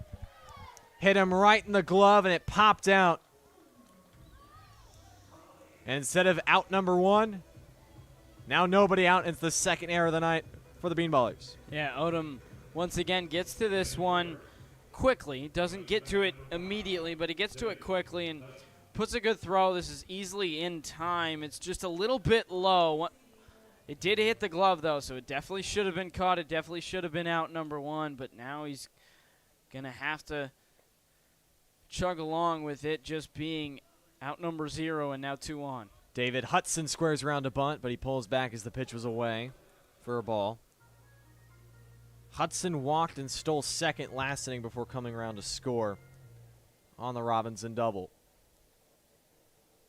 Team that bunts more than anybody in the Prospect League. Trying to set something up for the top of their lineup. Odom's 1-0. Hudson gets the bunt down a pitch high. Odom goes to second with the throw, and it's in time to get Long to cut the runner down at second base. It puts runners at the corners with 1 out. And now a throw to second in time. Hudson was trying to catch the Bean Ballers defense sleeping, and they were wide awake. Odom to Fambriette, and just like that, there are 2 outs in the inning. Yeah, you mentioned it. He thinks Odom is napping, and he kind of is, but his alarm clock is about to go off as the Bean Ballers alert Odom of the guy trying to go. Fambriette gets to the bag quickly, and another man out at second, another out on the base pass, and now 2 away, only a guy on third. First pitch to Bryce Messer, low and away, but clips the corner for a strike. Odom did not hit snooze. I was snoozing. Odom was not. 2 outs, runner at third. The 0-1 to Messer. Popped up, Third base side. Linderman chasing it, but it slices and up onto the patio deck and out of play. 0-2. But what an inning the Rockabillys had brewing. They had runners at first and second, nobody out. And then in the span of one play, 2 throws, they have a runner at third, 2 outs. Messer did reach on a bunt single his first time up, though. But he's in the hole 0-2. Odom delivers. Fastball high and away. Messer lays off.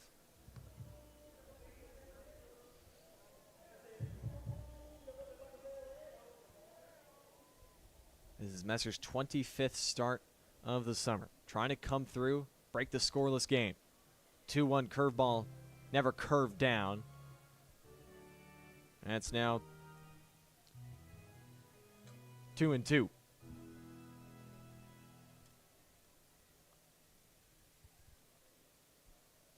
Pitch from Odom. Outside corner called strike 3. Freezes Messer with the fastball, and Barrett Odom throws up a 0. Tip your cap to the Taylorville, Illinois native. His best 4 innings of the year. Send us to the 5th. Knotted up at 3 between the Rockabillys and your Bean Ballers.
Nearing the halfway point here at Rockabillys Stadium, and we're all knotted up at 3 as Carson Lindsay is out for his 5th inning of work. And he was scoreless and actually hitless through the first 3, but back in the 4th, the Bean Ballers really got to him. It was a walk to lead things off for Brandon Abernathy. Will Applegate was hit by a pitch for the 2nd time tonight. 1st and 2nd, no out. Moises Febriette struck out, but then Jackson Miller, the first hit of the night, is worth 3 runs, a 3-run bomb to the pull side in right field, and O'Neal Felice singled, then Brady Grabowski struck out looking, Noah Delgado grounded out, but nonetheless the Bean Ballers tied it back up, and in the bottom half of the inning, the Rockabillys were threatening after a single and then an error missed catch on a bunt, but then another bunt that the Bean Ballers get the middleman, and David Hudson tries to catch the Bean Ballers napping in between pitches, tries to steal second and is thrown out, and then a strikeout. So now here we are. Gage Reynolds to the plate, takes the first pitch outside. Bean Ballers have 8-9-1 as they finish up the 2nd time through the order for Lindsay. 1-0 pitch to Reynolds. Takes outside. It's now 2 balls and no strikes. Yeah, it has certainly been a while, Decatur, but this is just the new team, but you'd like to see Reynolds, who's been hot. Certainly been a while since you've seen him with an extra base hit. Like to see him lead off an inning. 2-0 pitch. Upstairs, 3 balls and no strikes, or even a walk Decatur would be fine with. But Reynolds grounded out his first time up back in the 3rd. He's here to lead off the 5th. 3-0 pitch is upstairs, ball 4, and he leads it off with a walk. 4-pitch variation. The Bean Ballers have the leadoff man again, and The first time they did that, they ended up with 3 runs in the inning. That was last inning. They've done it for the second straight. We'll see how many runs it ends up with this time. Well, that was the first home run that Lindsay had allowed here at home. And funny enough, the second 3-run homer he's given up to Decatur. Misael Maldonado hit his 4th homer, also a 3-run shot off Lindsay. That was to center back at Workman Family Field. Pitches in the dirt, and Long blocks it, but to his left, Reynolds gets a good jump and takes second. So now the Bean Ballers are in business. Linderman to the plate. He flew out his last time up. It's a 1-0 count, and they now have a runner in scoring position with nobody out. Did have 7 RBIs this past spring at Highland Community College, but you just like to see him be productive. Something to the right side. You love a base hit. That's what you love, but just find a way to be productive. Keep the momentum and keep the pressure on. Infield shaded to the pole side. 1-0 pitch is blooped in the air to right field. Woods is under it. Reynolds tags. The throw goes all the way to third, but it's offline, and Reynolds gets to third safely, so it is a productive at-bat for Linderman. He doesn't get a base hit, but he does move Reynolds now just 90 feet away. The go-ahead run is, and it's time for the top of the order, Brandon Abernathy to the plate. Like I said, that's a great swing from Linderman. Again, he's been taking, like you said, taking batting practice throughout this year, but I like that swing going the other way. Just gets a little too much under it in the air, but it's deep enough. And Reynolds with sleeper speed gets to third, less than 2 outs, infield now drawn in. Infield in, first pitch to Abernathy, swings and tips it foul in and out of the glove of Long for strike 1. And Abernathy popped out to Thompson at short his first time up. Mr. Clutch all season. We saw it last night, the game-winning 2-run single in Game 1 of the doubleheader. Can he come through again? 0-1 pitch. Abernathy takes in the dirt. 1 ball and 1 strike. And away from home, he's actually been slightly better. Fewer at-bats, just 61 compared to 98 at Workman Family Baseball Field, but hitting 279 compared to just 265. 1-1 count, runner on third. Downstairs, ball 2. Yeah, see that ball low, see something elevated, you crush it. But lay off the low stuff, because what Lindsay's trying to get you to do is hit something on the ground. And to these infielders playing in, the contact play is not on for Decatur. 2-1 pitch. Abernathy takes on the outside corner for strike 2. Now have to fight with 2 strikes, but it's something he's very good at, working long at bats. And drawing walks is something he's done well of late. He's coming in 12 walks in the last 10 games. Only had 15 in the first 33 games, so he's been a lot more patient at the plate. Has already drawn a walk tonight. 2-2 pitch. Abernathy chops at the plate. Reynolds was initially going. He retreats back, and the throw to first is in time as Messer came in at third, fielded it with a bare hand, and got the play, got the out. The Bean Ballers don't score as Reynolds retreats back, and there's 2 away now here in the top of the 5th.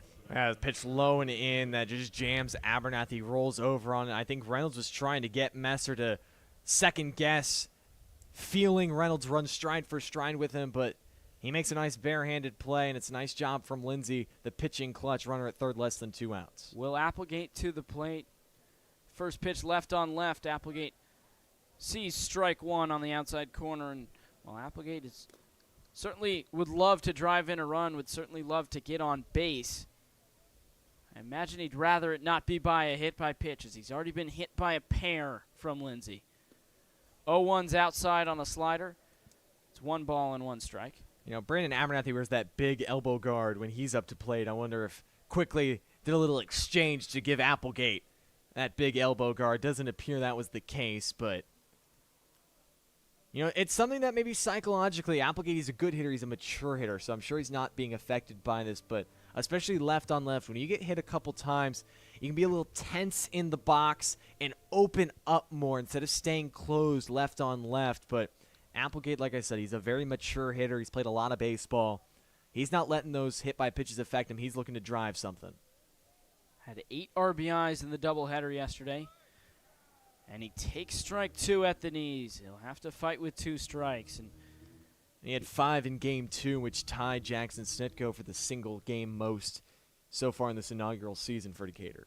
And he had 3 in game 1 after he struck out his first 2 plate appearances, an RBI double, a 2-run single. 1-2 pitch. Applegate takes upstairs. He had leaned his elbow in a tiny bit, possibly trying to draw his 3rd hit by pitch, but nonetheless it didn't hit him. So it's still just a 2-ball, 2-strike count with 2 away. Still Reynolds on 3rd. An opportunity Decatur hopes to cash in on. Left on left. 2-2 pitch. Applegate takes off his arm. He's hit by the pitch for the 3rd time today. And he tosses away his leg guard in disgust. And he definitely had a choice word for after he got hit by that pitch, but for any kids listening out there, he just said, ouch. He said, ouch, and was just frustrated, but you know, Will Applegate, he's only been with Decatur a couple weeks. He's had the single most hits in a game with 5. He tied the single most RBIs in a game with 5 also. Well, I can say for certainty he has now been hit by the most pitches in a single game 3 times now, and that hit by pitch runs Carson Lindsay out of the game. So Lindsay will exit. He'll make way for another lefty who's running in out of the Rockabillys bullpen. We've got a pitching change here at Rockabillys Stadium, but an opportunity for Decatur to cash in on is when we come back, they'll have 1st and 3rd, 2 outs, and Moises Febriat to the plate.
So one southpaw makes way for another. Carson Lindsay exits the game after 4 2/3 innings. He's responsible for Gage Reynolds on 3rd and Will Applegate on 1st.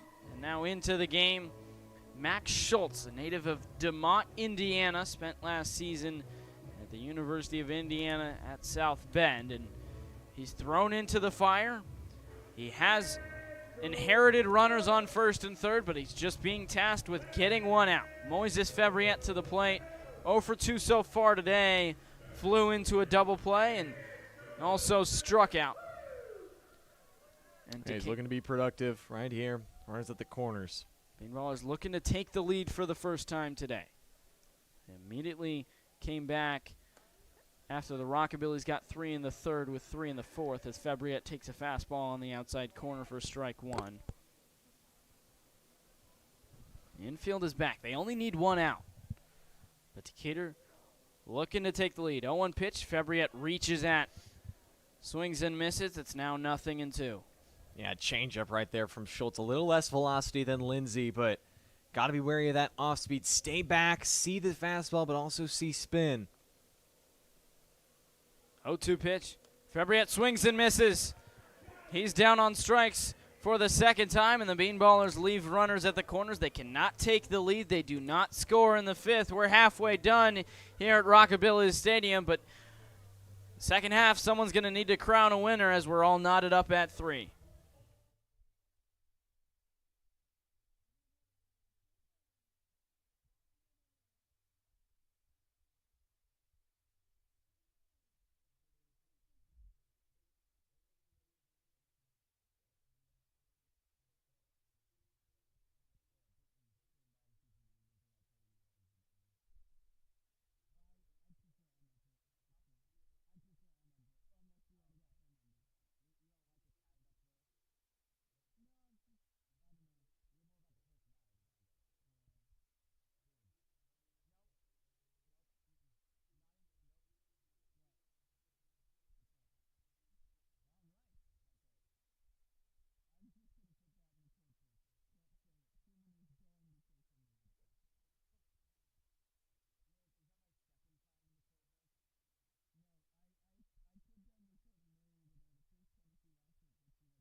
We go to the playoffs.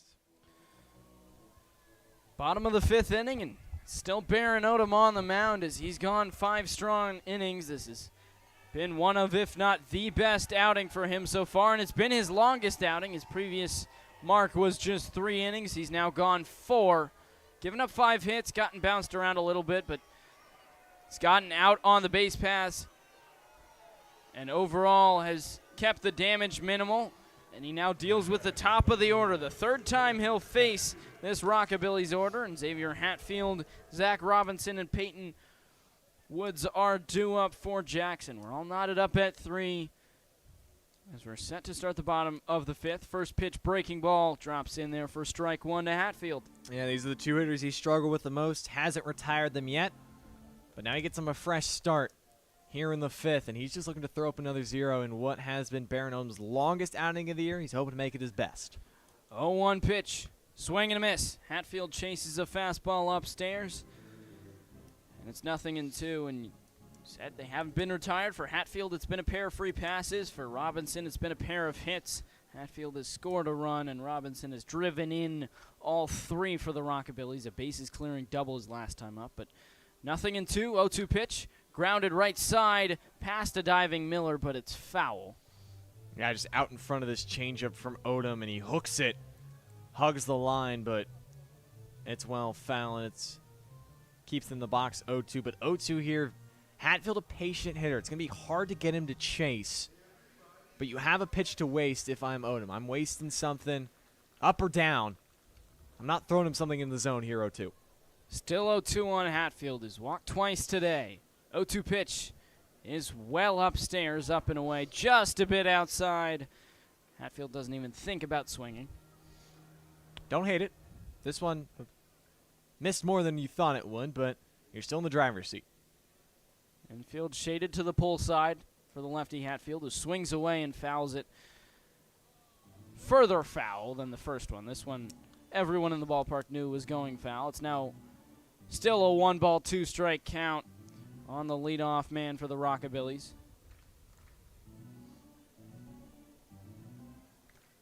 And Decatur couldn't get the lead. They left runners at the corners last inning after Gage Reynolds reached scoring position with nobody out. 1-2 pitch. Inside on a slider. It's now 2 balls and 2 strikes. And nonetheless, should Odom finish this inning and Decatur take the lead in the 6th, he would qualify for the win. It's a big if, though. 2-2 pitch. Up and away, ball 3. That's why Hatfield's such a tough out and why he's walked so many times this Prospect League season. He does things like this. He may not get a lot of hits so far, but He works the count. He's such a great sense of the strike zone. Payoff pitch. Swing and a miss. Hatfield's down on strikes as he chases a fastball upstairs, and Odom collects strikeout number 6 on the day. There's one away, and for the first time today, he has finally retired the leadoff hitter. I like that. Challenged him 3-2. Hatfield swings and misses a little tardy. And now you just tip your cap, but Baron Odom, he is feeling the confidence right now. This is the most confident I have seen Baron Odom. The way he's poised on the mound, the way he's holding himself, so different than his previous outings. First pitch to Zach Robinson is a strike at the knees. And Robinson, his last time up, Odom had him 3-2, but did not challenge him. He gave him a pitch right down the heart of the plate, and Robinson blistered it into left center, cleared the bases, and put the Rockabillys on the board as he takes ball 1 inside. And overall, against Bean Ballers pitching coming into today, Robinson was 4 for 12. Already had a pair of doubles against Decatur, 4 walks, 3 strikeouts, and he's added 2 more doubles as he blisters this one deep to left, and it's off the wall. Grabowski fields it on a hop. Robinson wants 2. He'll get into extra bases. His second double of the day, 4th of the season against Bean Ballers pitching, and a 1-out base runner for the Rockabillys.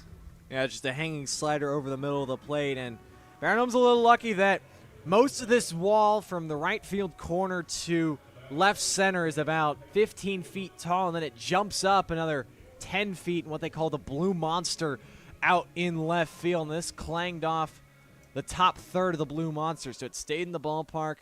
And now the go-ahead run in scoring position with less than 2 outs. Peyton Woods to the plate, who struck out twice. Once looking, once swinging. Takes ball 1 up and away.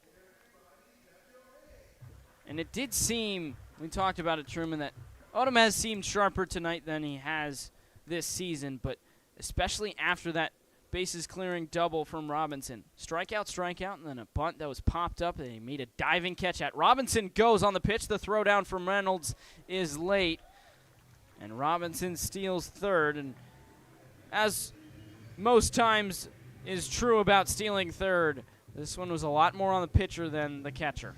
Yeah, big leg kick from Odom. Looks him off once, and this is an easy read for Robinson, and is pitching in the dirt that not only does Gage Reynolds have to work to snag it, he tries to throw the runner out, and then a nice job Charlie Linderman just gets in front of this ball, doesn't allow it to squirt past him into left field. So now the infield is in on the grass. Go ahead run on third. Breaking ball upstairs.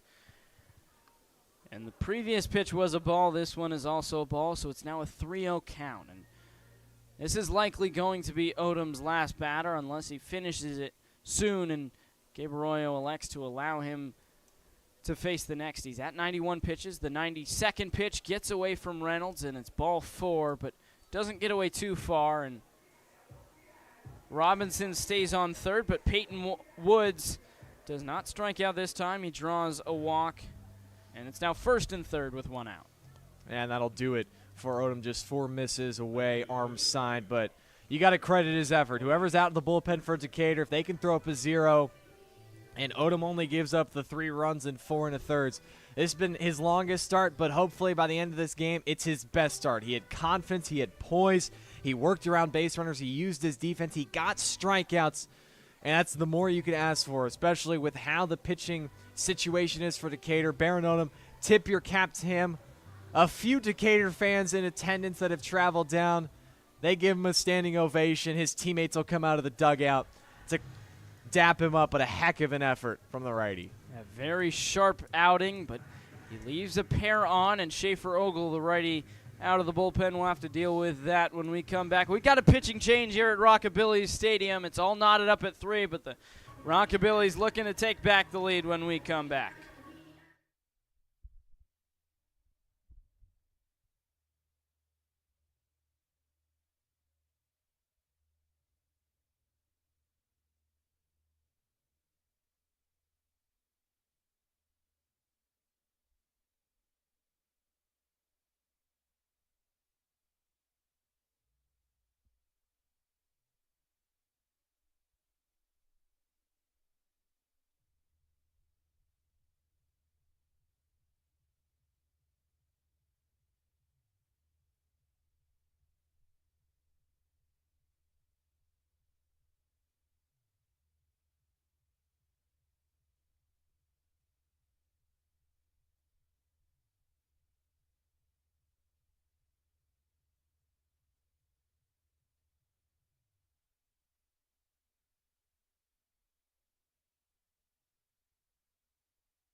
Schaefer Ogle out of the bullpen. Runners at the corners, 1 out. His second appearance of the year, a high leverage one.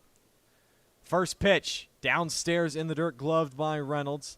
Blaze Priester to the first one to greet him. He was squaring around to bunt.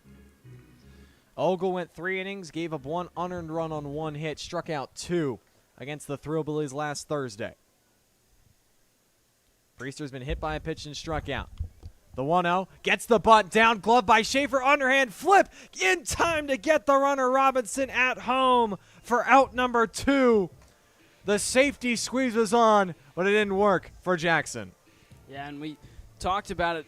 Rockabillys are a team that loves to play small ball, leading the league in sacrifice hits coming into this one, but their placement with the bunts, especially the last 2, have been right back to the pitcher, and they haven't really been deadened into the ground at all. So there's a big out number 2, and a run does not score. It's now first and second, and Bryce Thompson to the plate. Swings away, ground ball to Miller. He collects it, takes it to the bag himself, and there's out number 3. A great job by Schaefer Ogle to put out the fire. He'll surely get a big high five from Baron Odom as he walks back. The Rockabillys can't score. They squander first and third, 1 out. We go to the 6th inning. We're all knotted up at 3 here at Rockabilly Stadium.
We're still knotted up at 3 as we begin the 6th here in Jackson, Tennessee.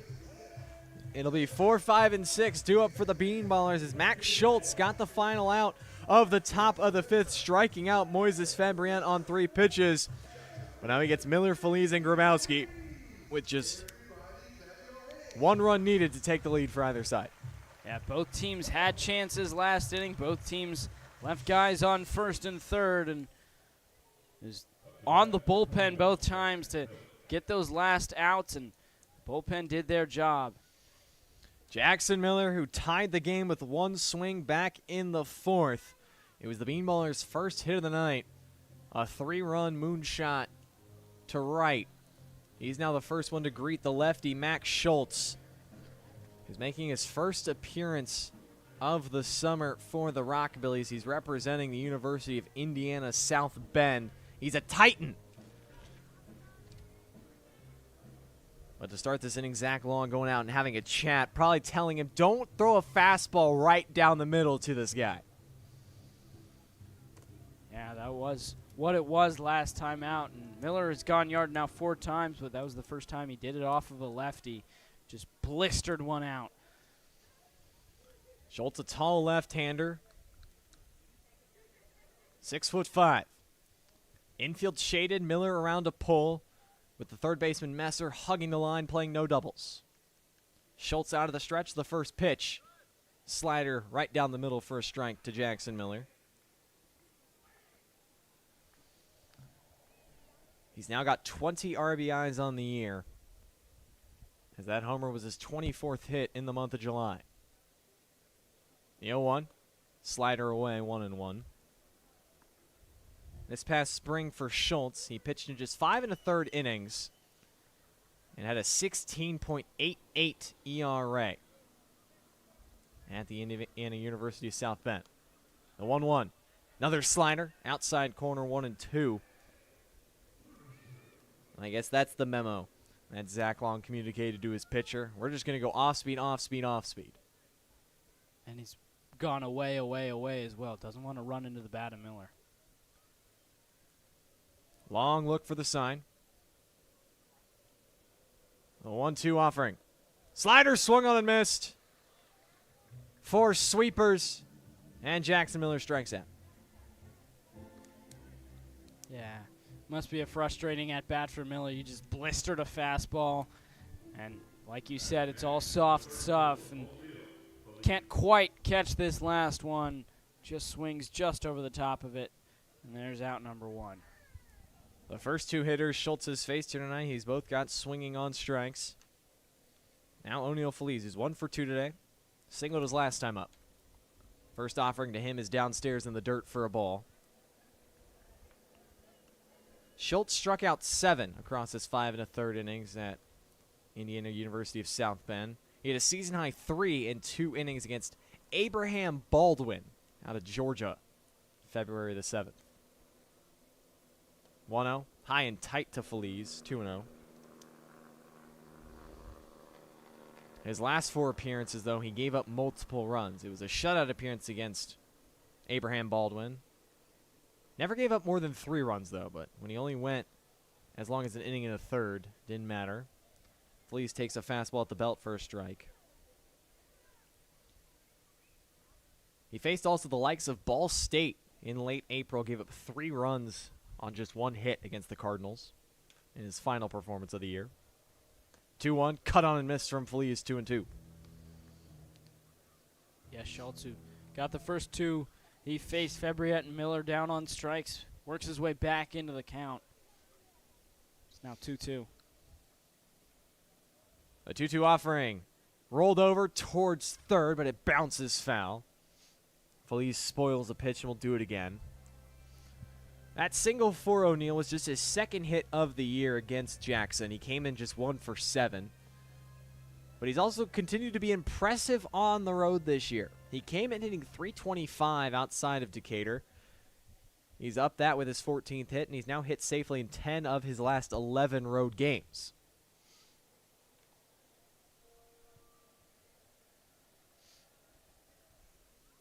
Another 2-2. Slider cut on and missed.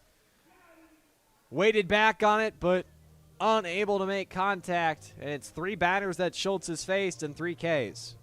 Yeah, the Bean Ballers, it's going to be a struggle to figure out Schultz. Took a while for them to figure out Lindsay, as it took until the 4th to get their first hit off of him. But it's been even worse against Schultz, as that's now 3 hitters, 3 strikeouts, and especially the slider, just a wipeout slider that they can't catch. First pitch to Brady Grabowski, clips him on the leg. And so the string of strikeouts is over as Grabowski's on a hit by pitch. Yeah, that's now the 2nd batter that's been hit by a pitch for Decatur. 4th hit by pitch, of course, because Applegate has a hat trick of those. And Grabowski got out of the way for the most part, but it still clipped him, and Bean Ballers now have base runner. Now a left-on-left matchup against Noah Delgado, who is 0 for 2. Couple of groundouts. And the first offering, Schultz checks over at first, and it gets over the head of Priester and down the right field line. Grabowski now moves into scoring position on Jackson's first error of the night.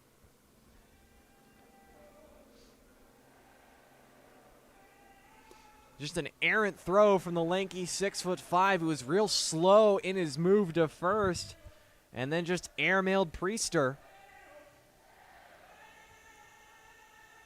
That's a hard thing to do. Priester, 6'2" himself, leaped up but couldn't get it. And now the go-ahead run in scoring position. Yeah, especially as a lefty. If you're a righty, you're turning around to make that throw. This one, as a lefty, you're looking right at the first baseman. Now the first pitch to Delgado. He ducks out of the way of a pitch that was zoned in on his head, but he avoids the hit to the noggin, and it's 1-0. Delgado had 2 RBIs last night, including the first RBI knock in Game 1 of the doubleheader. Can he come through with a go-ahead hit here? 1-0. Takes that slider for a strike. Infield has shaded him to around to the right to pull. Hudson is standing in shallow right, with Robinson about 4 steps to the left of second base. Big hole on the left side. The 1-1 check swing dribbler towards third. Tough play. Messer, he gloves. He throws in time to get Delgado. Boy, has Bryce Messer been fun to watch in the hot corner. He makes another fantastic play to retire the side. Bean Ballers get a guy in scoring position, but no runs across on no hits in the inning. We're through 5.5. Still tied up at 3.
Six, seven, eight due up for the Rockabillys in their half of the 6th. Schaefer Ogle back out for his first clean inning to work with after he picked up the starter, Baron Odom. He fielded his position nicely, got Blaze Priester to ground into a force out off a bunt, cut down the squeeze play at the plate, and then got Bryce Thompson to roll over and ground out to Jackson Miller at first. But now he gets Brock Donnelly, Zachary Long, and David Hudson here with the game still knotted up at 3. As both teams looking to take the lead and take control. Schaefer Ogle out of the windup, representing the Milliken Big Blue. His first pitch to Donnelly gets all the way to the backstop for a ball. Yeah, Ogle really pulled a rabbit out of a hat to get out of the jam he was in, that he entered into, that he inherited. It wasn't a jam he worked into, but nonetheless did a really good job to put a 0 on the board. Now he's looking for a 0 all by himself. The 1-0 to Donnelly, line to the right side. Applegate leaps in the air and snags it. Donnelly hit it hard, but Applegate takes away a hit on a great leaping play to his left, 1 out in the 6th. Yeah, really good job by Applegate. When he first leaps up and catches this ball, you can see it on the edge of his glove. He snow-coned it, but then as he comes down, he adjusts and gets it into the palm of his glove and secures it for out number 1. Now Zach Long. First pitch from Ogle outside, 1-0 to the lefty. He's 0 for 2. But he did reach on a fielding error by Jackson Miller his last time up. Charlie Linderman in at third, swinging away as Long, and he lines a base hit in right field. Go-ahead run is now on for Jackson. A nice piece of hitting from their catcher. Yeah, this one's laced on a line to right, and it's right at Delgado, but it dies in front of him, and it takes him a little bit of time for him to sort of gauge where it's falling, and he elects to just play it on a hop, doesn't want to try to make a play at it and have it go behind him, so a good job of being conservative and keeping Long at first base. Now David Hudson. He's walked and scored a run and also reached on a fielder's choice. He squares around a bunt, takes a fastball high and away for a ball. That hit for Long was his 15th of the year, and also his 5th this summer against Decatur. Small ball has both given and taketh away opportunities for Jackson.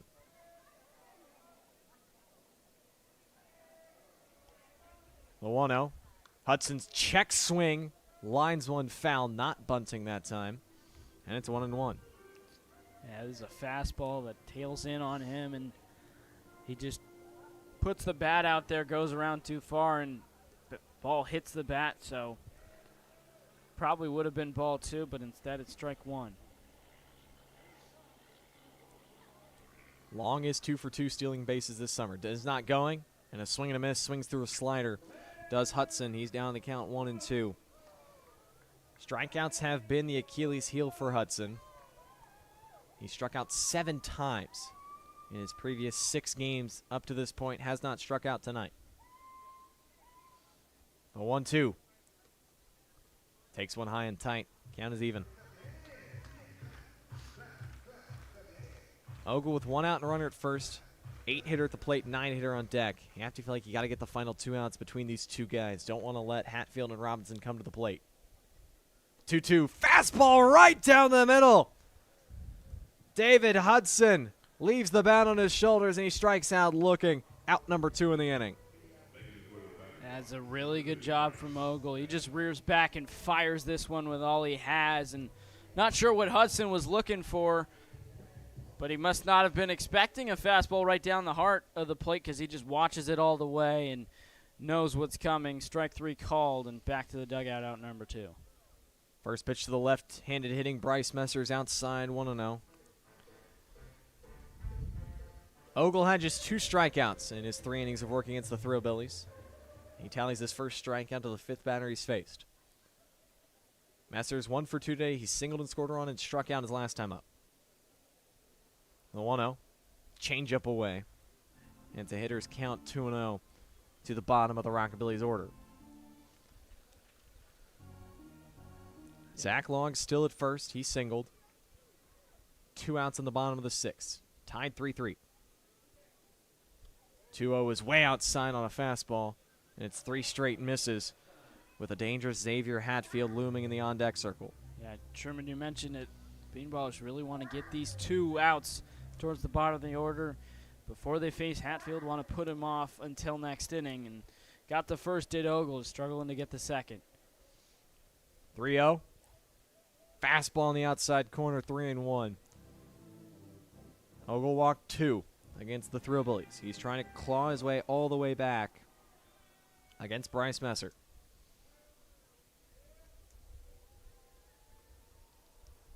The 3-1. Check swing, called strike anyway, and the count is full. And so with 2 outs, he thinks Zachary Long will be moving on the pitch.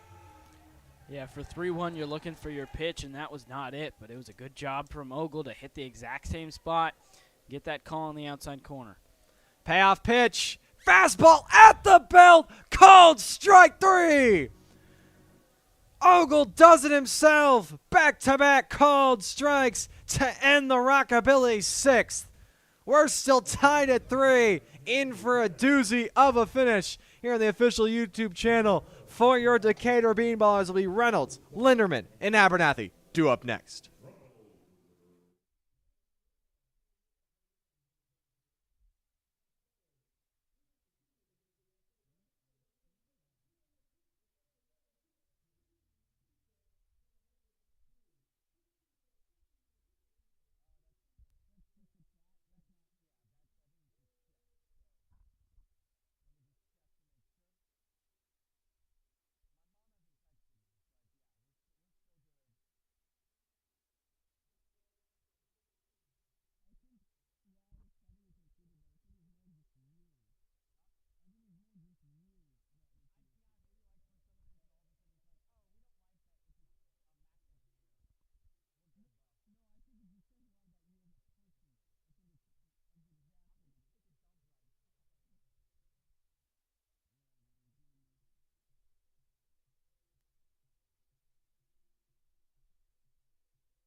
Final 3 frames here on a Thursday night in Jackson, Tennessee.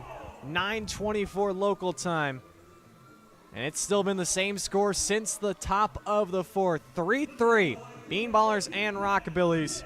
The Gage Reynolds, Charlie Linderman, and Brandon Abernathy do up in the top of the 7th for Decatur, but they're still trying to solve the puzzle that is Max Schultz on the mound, Daniel. Yeah, and this is a game that has been close between these two teams. The previous 4 were never really too close, as the Bean Ballers took the first one 9-2, and then the next 3 were all decided by 4 or more runs in favor of the Rockabillys. Yet here we are to start the 7th. We're all knotted up at 3. Wouldn't want it any better. It's the catcher Gage Reynolds to begin the 7th. He swings to the first pitch, grounds it foul just outside of third by a couple of feet. First strike 1. Truman, Griessel, Daniel, Herzog here with you. The Bean Ballers will be here facing the Rockabillys tonight and tomorrow, right here on the official YouTube channel for your Decatur Bean Ballers. The 0-1 to Reynolds, downstairs near the shoe tops, 1-1. Before Saturday, they return home for their final home game of their inaugural season against the Du Bois County Bombers. Reynolds has walked and grounded out.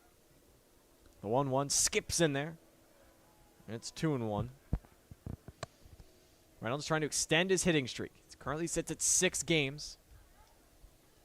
He's now walked 7 times during the stretch. Looking for that hit. 2-1 from Schultz. And a very awkward swing from Reynolds. Fouls it back. Might have even clipped our home plate umpire. And it evens the count at 2 balls and 2 strikes.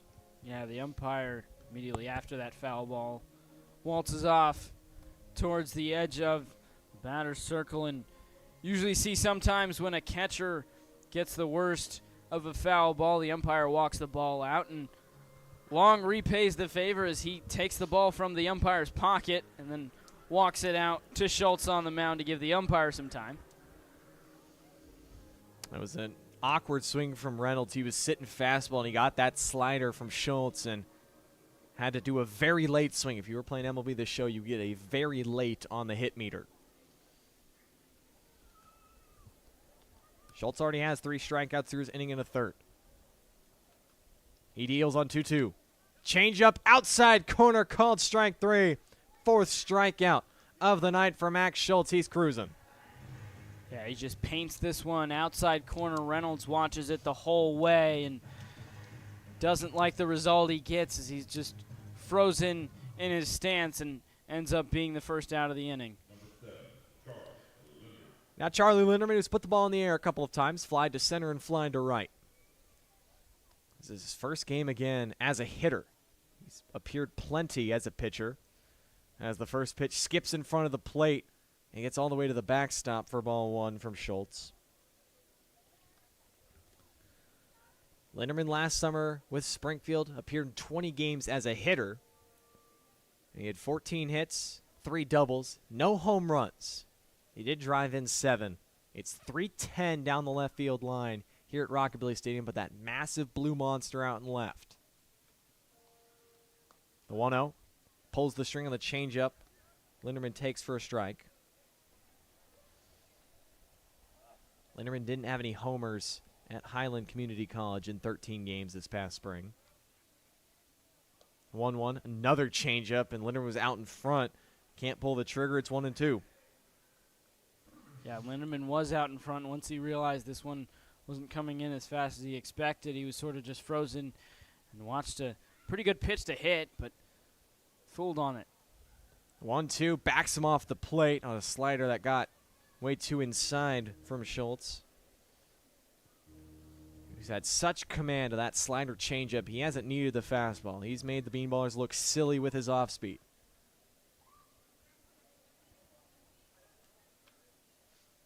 Count is 2-2. Schultz delivers. Linderman spoils it, grounds it into the Rockabillys dugout third base side. And for the most part, Linderman's done a really good job. One thing you just didn't want to see, I would say he's in here as much for fielding as he is for hitting, because you need someone at third with no Farnes, no Weiss. Kreider's long gone. Carter Rich is long gone, but he's worked some good at-bats. Another 2-2. Hit in the air for the third time. Playable for Hatfield. The center fielder settles under it, and he makes the grab for out number 2 here in the 7th.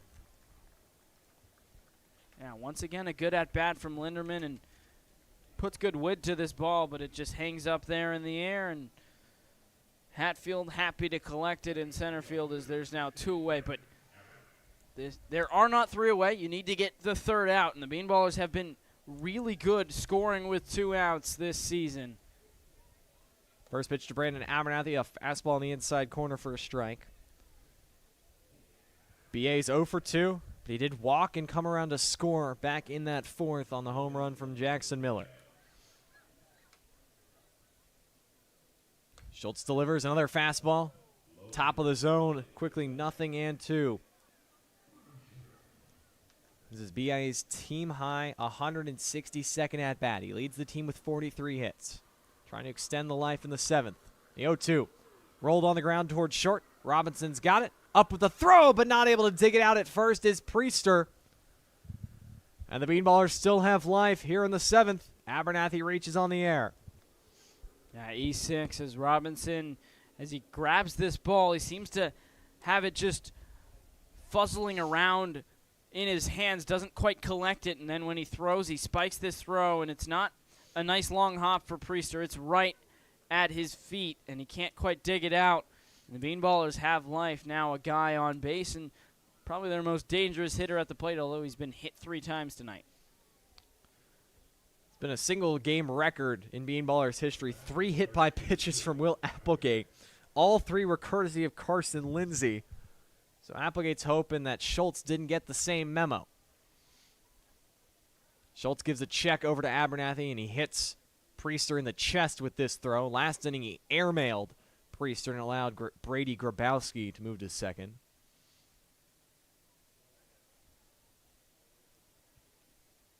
And now he picks over again, gets by the first baseman. B.A. was stealing second anyway, and now he's going to try to make it to third. Priester's throw across the diamond is on the money, though. And Abernathy is cut down. Priester picks up his pitcher, eliminates Abernathy, and the inning is over for Decatur. They don't score. And Schultz faces the minimum. Time to stretch here in Jackson. It's still 3-3. Dollars and Billies.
We've stretched here in Jackson.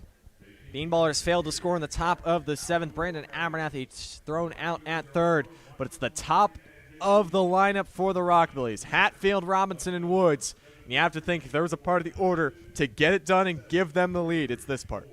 Yeah, and if there's a part of the order to figure out Schaefer Ogle, it's this part.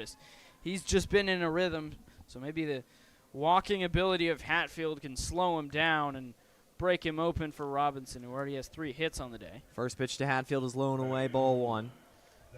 He walked his first 2 times up, but then Baron Odom got him to strike out swinging in the 5th. 1-0 is downstairs inside, and it's a hitter's count, 2-0 to Hatfield. Yeah, Hatfield walked the first 2 times, started it down 0-2, worked it full, but then struck out swinging, chased a fastball upstairs from Odom. And the 2-0 is high and away. It's 3 straight misses from the righty.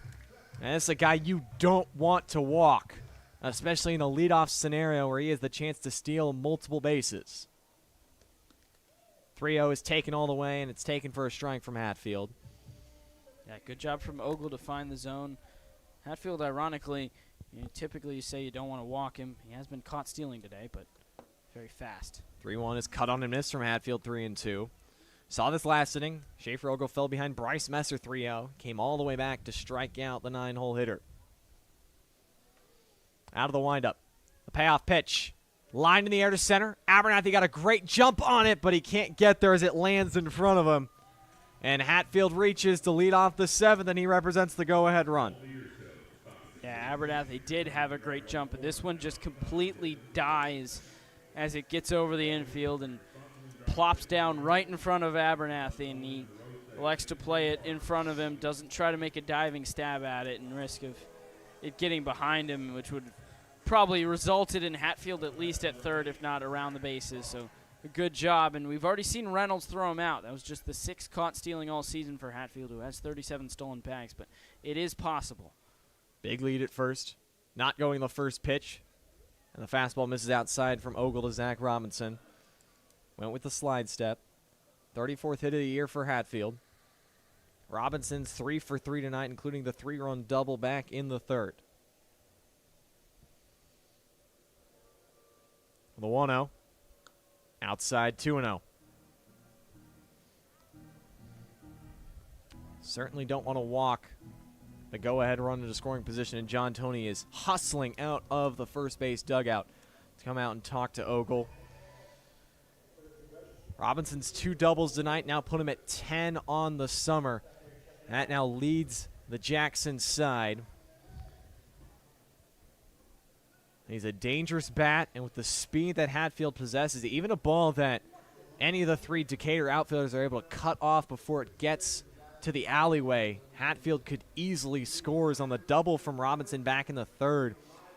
Bean Ballers hadn't even gotten the ball back to the infield, and Hatfield was already around 3rd after starting at first.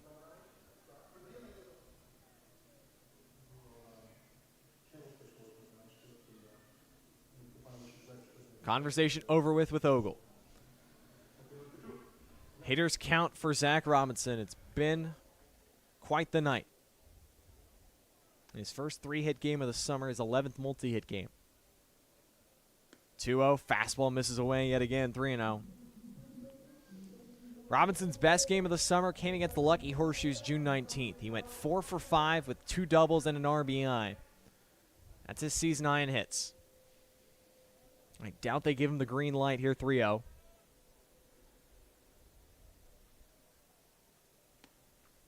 Ogle pumps in a strike. Keeps the at-bat alive, 3-1. Yeah, this is exactly how Ogle started Hatfield. It was 3-0, and then he fought back 3-2. Ultimately, Hatfield got the better of him with a base hit. See if he can fight back into this count and possibly end up winning the battle against Robinson. The 3-1 pitch. Robinson swings, rolls one on the ground to 3rd. Linderman to 2nd for 1. Applegate to 1st. The scoop not in time. Miller dug it out of the dirt, but Robinson beats it out. But nonetheless, the Bean Ballers cut down Hatfield at 2nd for the first out. Yeah, this is a really good pitch. 3-1, fastball low, and Robinson goes down to get it, chops this to Linderman. If it was hit a little sharper, the Bean Ballers probably get 2. It was a bang-bang play, but Robinson runs really well. He came in right behind Hatfield in the stolen base category. Overall, he was 3rd in the Prospect League, stole his 30th bag tonight, so he runs really well, and he just legs it out. He's been caught less times, just 3. The first pitch is outside to Peyton Woods for ball 1. Woods struck out his first 2 times against Baron Odom before drawing a 4-pitch walk back in the 5th, but he was stranded at second base. Go-ahead run still at first. Infield shaded around to play, Woods to pull. Robinson takes off for 2nd. Woods swings away, but he pops one foul down the left field line. So Robinson will have to put it in reverse and head back to first base. Yeah, Robinson was really timing up Ogle there, dancing back and forth, and eventually got a really good jump, but Ogle got lucky. It was a pitch that Woods wanted to hit and couldn't quite get enough of it. Woods has got 13 hits on the year and also 11 runs batted in. The 1-1 downstairs, 2 balls and a strike. Robinson not going this time. Ogle's done a nice job mixing up his looks. Gone with a slide step, gone with the big leg kick. He's done a good job controlling the speed. Robinson dancing off first, does not go. And Woods takes a fastball just below the bottom of the zone. It's 3-1.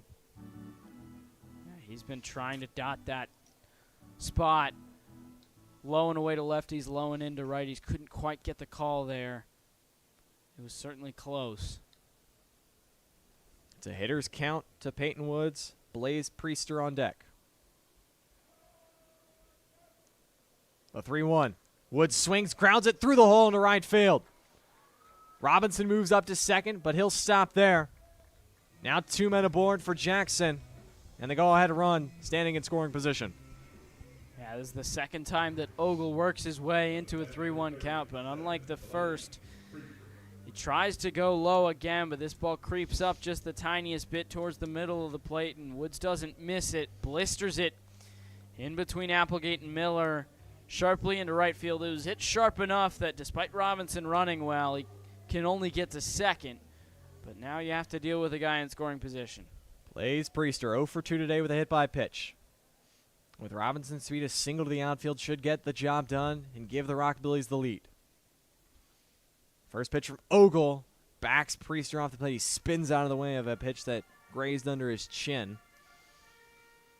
Like I said, he's already been hit once tonight. He's now been hit in 5 of his last 6 games.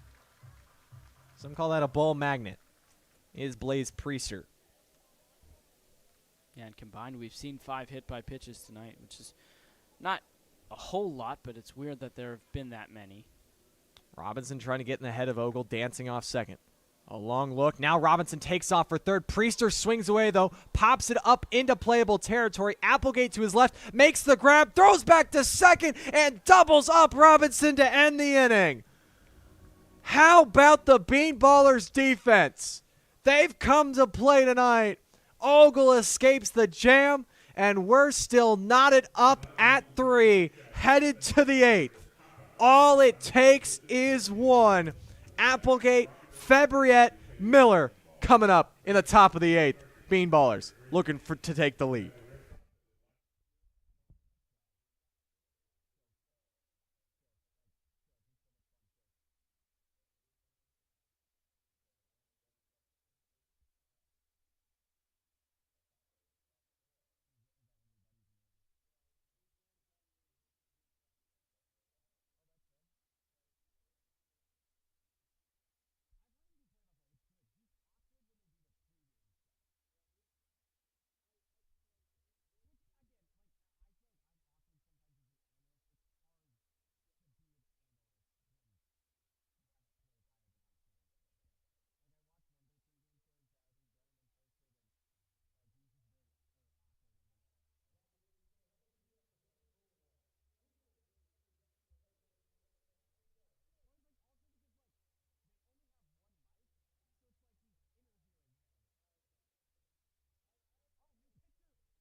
It's the Queen Creek, Arizona native.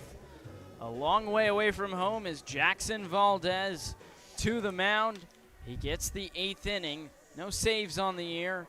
He doesn't qualify for it because he enters a tie ball game, but We're all knotted up at 3, despite the fact that Rockabillys have 7 more hits than the Bean Ballers. First pitch to Will Applegate is downstairs. Applegate was at the plate last inning when Brandon Abernathy went early. Max Schultz threw to first. The ball got away, so Abernathy tried to go to third, and then the throw first to third from Blaze Priester to Bryce Messer was on the money to get Abernathy to end the inning as Applegate takes downstairs. It's now 2 balls and no strikes. And Valdez comes in tied for the team high with 4 wins. He's also got a 2.08 ERA in 21 2/3 innings. Opponent's just hitting 205 off, and one of the best arms for Jackson.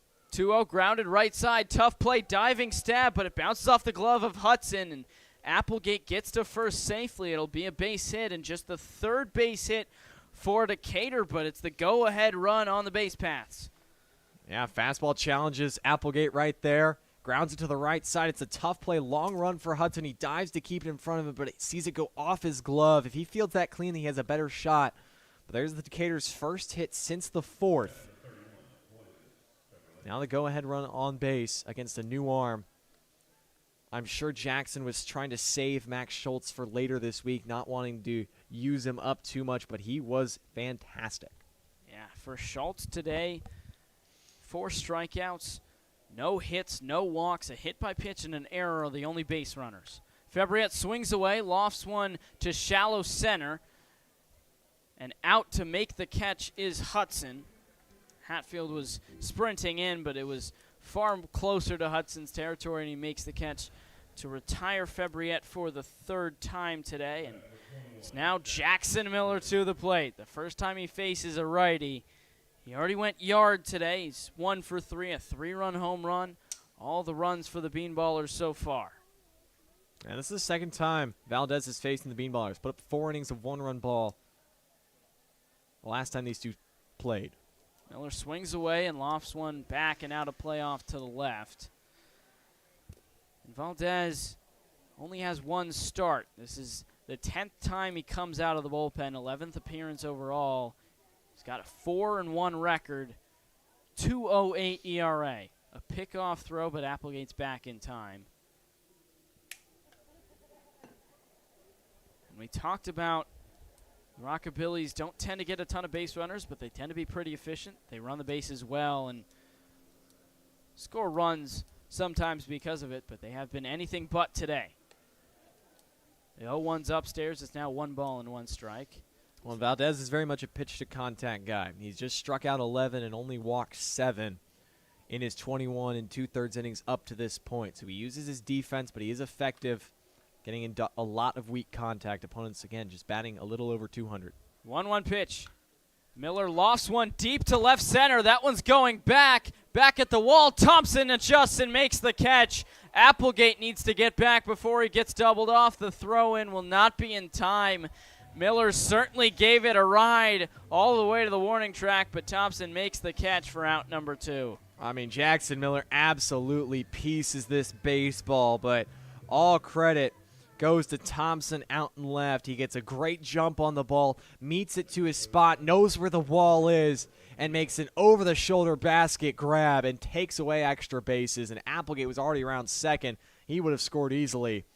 Instead, he had to hightail it back to first. O'Neal Felice to the plate. He's 1 for 3 with a single and a pair of strikeouts. Takes the ball in near the hands. 1 ball and no strikes. Valdez gave up a single to Applegate, who's now reached 4 times, 3 hit by pitches and a single. 1-0 upstairs. Good job by Long to jump up out of his crouch and snag it. It's now 1 ball and 1 strike. Rather, 2 balls and no strikes on Felice. Might need to find something closer to the zone. Felice looking for his first long ball of the year. 8 last season, last spring at 4-inch Darlington Technical College. 2-0 pitch. Felice takes at the knees for strike 1. Yeah, not sitting dead. You're sitting dead red on a 2-0 pitch, and that one, bottom of the zone, nice spot from Valdez. Felice not trying to pull the trigger, but here 2-1, you'd swing at that pitch, trying to line something into the gap. See if you get extra bases. Applegate's got sneaky speed. 2-1 pitch. Upstairs, ball 3. It's a nice 3-1 hitters count for O'Neal Felice.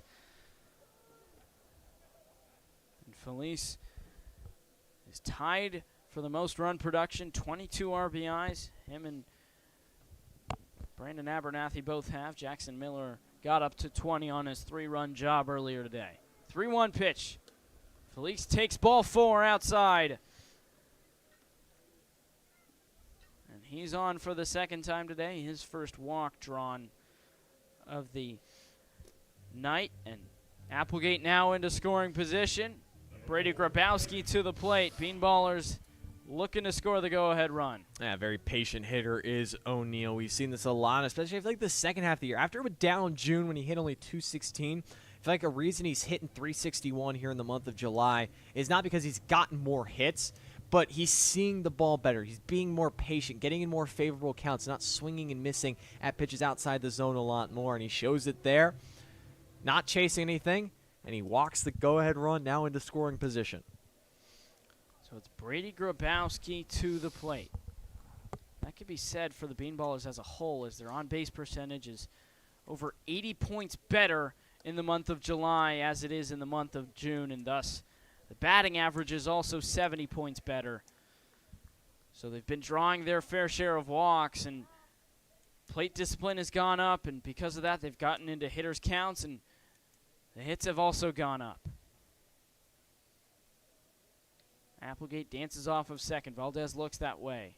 1-0 pitch. Grabowski takes on the corner for strike 1. Trying to play little mind games with Valdez is Applegate. Don't want to get too far off, though, and then you could set up a play where the catcher flashes his glove, second baseman breaks Hudson, and Valdez turns and spins. You want to be smart. Applegate on second. Felice off of first. 1-1 pitch. Grabowski takes inside. Ball 2. Grabowski, his only time reaching was his last time up, was hit by a pitch. He was the only base runner that actually earned it against Schultz, as Abernathy reached on an error. But his first 2 times, ground out and a strikeout. Looking to drive in the go-ahead run. 2-1 pitch. Upstairs, ball 3. Being as patient as ever are the Bean Ballers. You mentioned that on-base percentage. I think it's a credit to them. They've really raised the amount of walks. They're now top half of the league in walks drawn. 389 on-base percentage. It's grown, especially in the month of July. They've really matured. 3-1 count. A long look to second. Valdez deals home. Grabowski drives it, but well foul as he pops it up off to the left. And out of play, lands in the stands, and the count goes full to the Bean Ballers left fielder. Yeah, now if you're Valdez, it feels like you got to throw a competitive pitch here on 3-2. Both runners will be moving. Obviously, Applegate, Felice, you want to make sure Valdez goes home. Might see an inside move from the righty, but feels like a base hit should score, especially with Applegate's speed and him getting an extra jump. Here, 3-2, 2 out.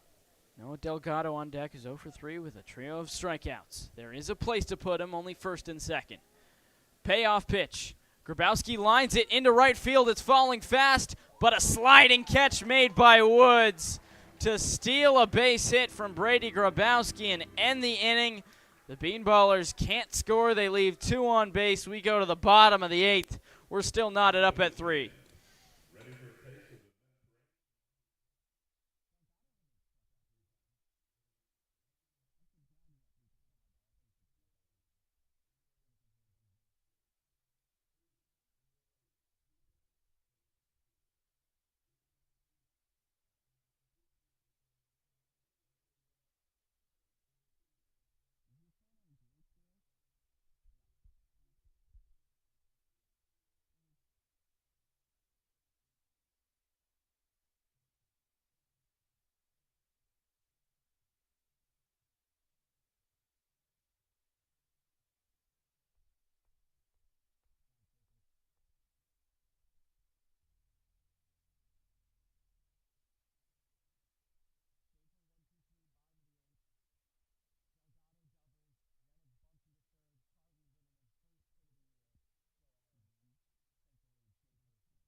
Night has fallen long before we've reached the point in the game that we're at, but nonetheless, we're still going here at Rockabillys Stadium. It's 3-3 all knotted up between the Rockabillys and the visiting Decatur Bean Ballers. Truman, Griessel, Daniel Herzog back with you. You're listening to the official YouTube channel for your Decatur Bean Ballers, and Schaefer Ogle back to the mound for his third full inning of work. And it's Bryce Thompson to lead off, who takes a breaking ball in the dirt. Ogle has put up a trio of zeros, got the last 2 outs in the 5th, all 3 in the 6th and 7th. Looking for the first here in the 8th, but quickly falls behind 2 balls and no strikes to Thompson. And he did that a lot last inning, but he was able to get by without allowing any runs, and Thompson made a fantastic grab to rob Jackson Miller of extra bases in the top half of this inning. Now he just got hit to represent the tying run now for Jackson.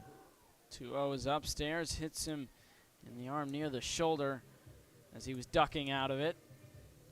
So Thompson is on for the first time today, and the leadoff man is aboard for the second straight inning, and overall for the 6th time in 8 innings for the Rockabillys, who, yet again, we talked about it, they were efficient coming into this game of scoring the base runners they got, the way they run the bases, but have not been efficient today. 9 hits and a slew of free passes have only amounted to 3 runs. The infield shaded heavily to the pull side for Brock Donnelly, the designated hitter. Shows bunt, left side. Linderman picks it up, easily gets the play at first. Nobody was covering third, but Thompson didn't see it.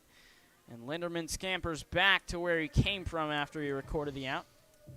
Yeah, nice job. Decatur has played pretty much every bunt but one perfectly tonight, and he'll take an out. Runner in scoring position, but it's the bottom of the lineup for Jackson, and while Zach Long ripped a single his last time up, they haven't been able to come through. It's been the top Hatfield and Robinson. So we'll see if Decatur can pitch around yet another jam and send us to the 9th, still tied at 3. So now Thompson to second, and the bunt was placed well, though, from Donnelly. After a few were placed back to the mound, that was more towards the third base side. First pitch, swinging it, drive deep to right field. Delgado's back, he's at the track, it's off the wall. Thompson got a late break, and he'll only get to third. Now he gets the wave, the throw comes in, Fabriat to the plate, not on line. It gets by Reynolds, and Thompson comes in to score. Now Long wants third, and he's in there. He drives in the go-ahead run. And we're no longer tied. It's now a 4-3 ball game in favor of the Rockabillys. Yeah, it's just a booming double. Give credit where credit is due. It's been Long's night. He bashes this one deep to right. It's a long run Delgado. He got to the wall, but this hit off the wall. No chance to jump up and grab it. And then the throw in offline. Might have had a chance if it was on the money, but it had to be perfect. And now the Rockabillys score. Now they have a chance to double their lead and give them some insurance. Middles are back, but the corners are in with Long now standing on third base. It's David Hudson to the plate. Rather, it's a pinch hitter, Logan Luckett, to the plate. Hitting from the right side, swings away and drives one shallow center. Sky high, Applegate's over to collect. And Long initially moved as if he was going to tag, but had no intention of running home, as that was in shallow right field. So first pitch pop out for Luckett, and they're now 2 away. Yeah, nice job, Ogle. That's what you wanted. You want a strikeout or a pop up to the infield, especially with the infield playing back. You get out number 2. Now if you can get Messer here and just escape with the run, give your team a shot to tie it up in the 9th. Messer's 1 for 3 with a pair of strikeouts. First pitch. Just outside, ball 1.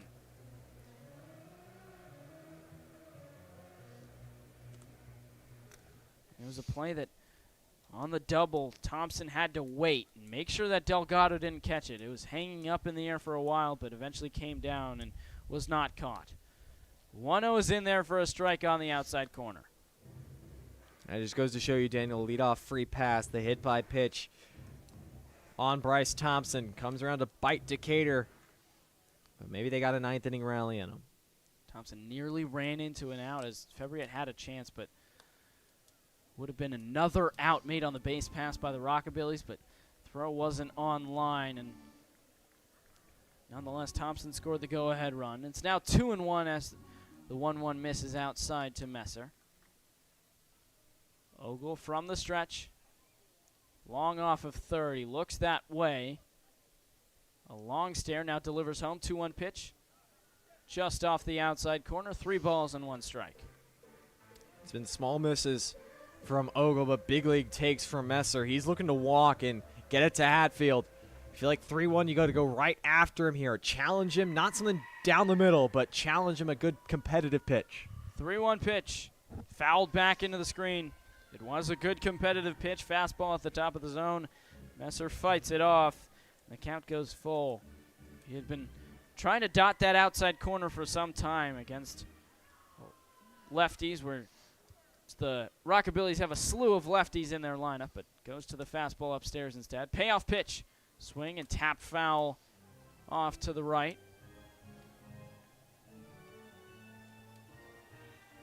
So the Bean Ballers are now down to their final 3 outs once they record out number 3 here in the 8th. And for Decatur coming up in the 9th, they'll have the bottom of the order. Delgado, Reynolds, and Linderman. Payoff pitch incoming. Swing and tap foul back into the screen. Messer working a very long at-bat.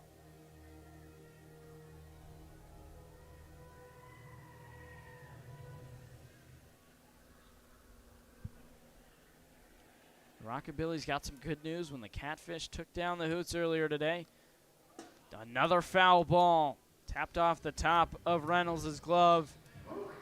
And we'll do it again. Another payoff pitch will be incoming. And with that, and should Jackson hold on, they'll pull within half a game of the Hoots.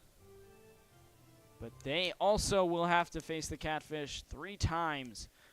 The Hoots will face them 2 more times to end the year. Payoff pitch. Downstairs, ball 4. Messer hesitated for a second, and now he's going to try to take second. He'll get in a rundown. Throw to home. Long is tagged out.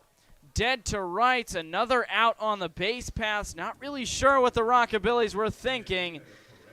But the Bean Ballers get that final third out, but not before the damage is done. Zachary Long, an RBI double to untie this knot. We go to the 9th.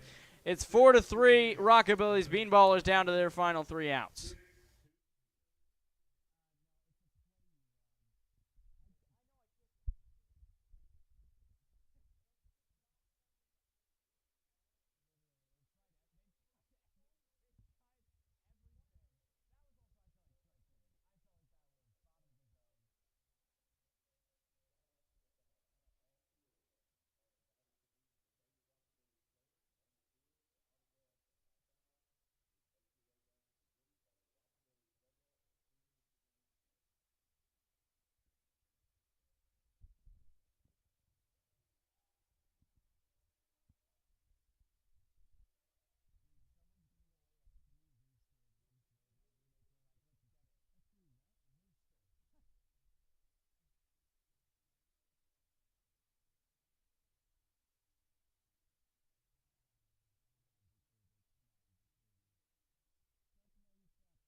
Jackson Valdez is being tasked after getting 3 outs in the 8th, getting the last 3 outs and trying to secure his 5th win of the season as the Rockabillys take the lead in the bottom of the 8th on an RBI double from Zachary Long as the bottom of the order comes through. But then after Bryce Messer walks, he tries to catch the Bean Ballers napping and tries to get himself into a rundown and score Long. Bean Ballers were having none of it. Once the ball was thrown to Febriette at short to start the rundown, Febriette instead just threw straight home, and Long was caught. Dead to rights, tagged out for out number 3. Another out on the base pass for the Rockabillys, who have 10 hits today. They've drawn a slew of free passes, but they've made outs on the base pass, and thus it's just a 4-3 ball game. Well, we've seen Decatur. Game 1 yesterday. It was tied 2-2, but they put up 5 in the bottom of the 6th. Now they're down a run. You're down to your final 3 outs. Noah Delgado to the plate. Takes strike 1 on a fastball. Hitting from the left side against the righty. Delgado looking for his first hit today after he went 3 for 4 combined between the 2 games yesterday. Fouls one off the mask of Long. And it's now 0-2. Yeah, now 0-2. Decatur had a man at second with 2 outs last inning, but Brady Grabowski was robbed of a hit by a diving play made by Woods out and right. You're just looking to find base runners any way you can. It's the bottom of your lineup, so even if one of them, you can get one of them on, that at least allows a chance for the top of the lineup to hit. I think the guy you're wanting, Will Applegate, you would need 2 to reach. Delgado, a Northbrook, Illinois native, joined the Bean Ballers yesterday, went 3 for 4 overall combined between the 2 games in the doubleheader. Also drove in a pair of runs, had a double, 3 walks, 4 runs scored. But to drive in a run and score a run himself, he would need to leave the yard. He hit 3 home runs his freshman year at St. Leo University. Down on the count 0-2. Valdez from the windup. 0-2 pitch. Swing and a miss. Got him on the fastball. As Delgado is down on strikes for the first time in his Bean Ballers career, and Decatur's down to its final 2 outs. Yeah, I just challenged him with some cheddar. Couldn't catch up to it. 3 fastballs, 3 heaters. That's a good morning, good afternoon, good night. Bean Ballers down to their final 2 lives. It's Gage Reynolds to the plate. Reynolds and Linderman. Someone on the bottom, in the bottom part of the order, is going to need to get on or even put one out for the Bean Ballers to get the top of the order up. Strike 1 to Reynolds at the knees. Reynolds up to 283, but hitless today. Grounds one up the middle. Tough play for Robinson. Reaches over, throws across his body in time. A nice play made in short by Zach Robinson, who adjusted to the backspin of the ball, made the play, and Decatur's down to its final out. Yeah, it's a nice play from Robinson. That left side of the infield. Robinson and Messer, they've made several nice plays to take away hits. And this infield grass, it's very clean cut, very minor league, major league-esque in terms of quality. Gives a nice big hop for Robinson, who works through the ball. Now Charlie Linderman's last hope. First pitch to Linderman, popped foul in our direction, but it dies before it gets to us, much to the chagrin of Truman Griessel. But Linderman is the last lifeline for the Bean Ballers.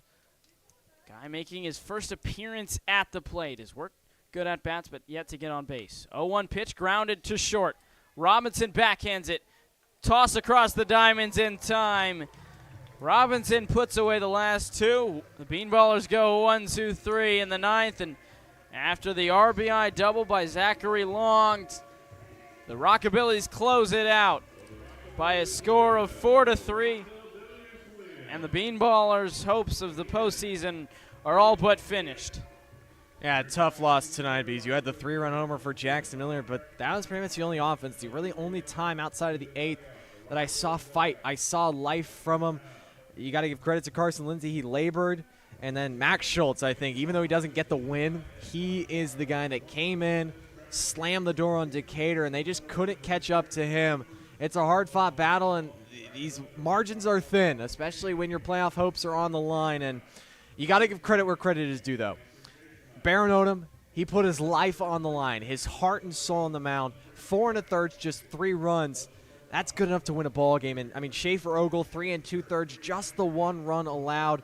He worked out of some jams. I liked what I saw from him. Unfortunately, it just came in a losing effort, and it's a tough look for Decatur because, again, you're still without a 3-game win streak on the season, and it felt like tonight could be the night. But I think it's just a bit of the passive offense we saw plague them. They were getting dictated by the pace. They were getting pitched backwards. They didn't adjust until it was a little too late. In the 8th inning, we saw some fight. They hit the ball hard, but just came up empty, and sometimes that's baseball, and you credit Jackson for all the outs they ran into, for all the shenanigans they tried to pull. Eventually it worked, and the one big hit, an RBI double by Zachary Long.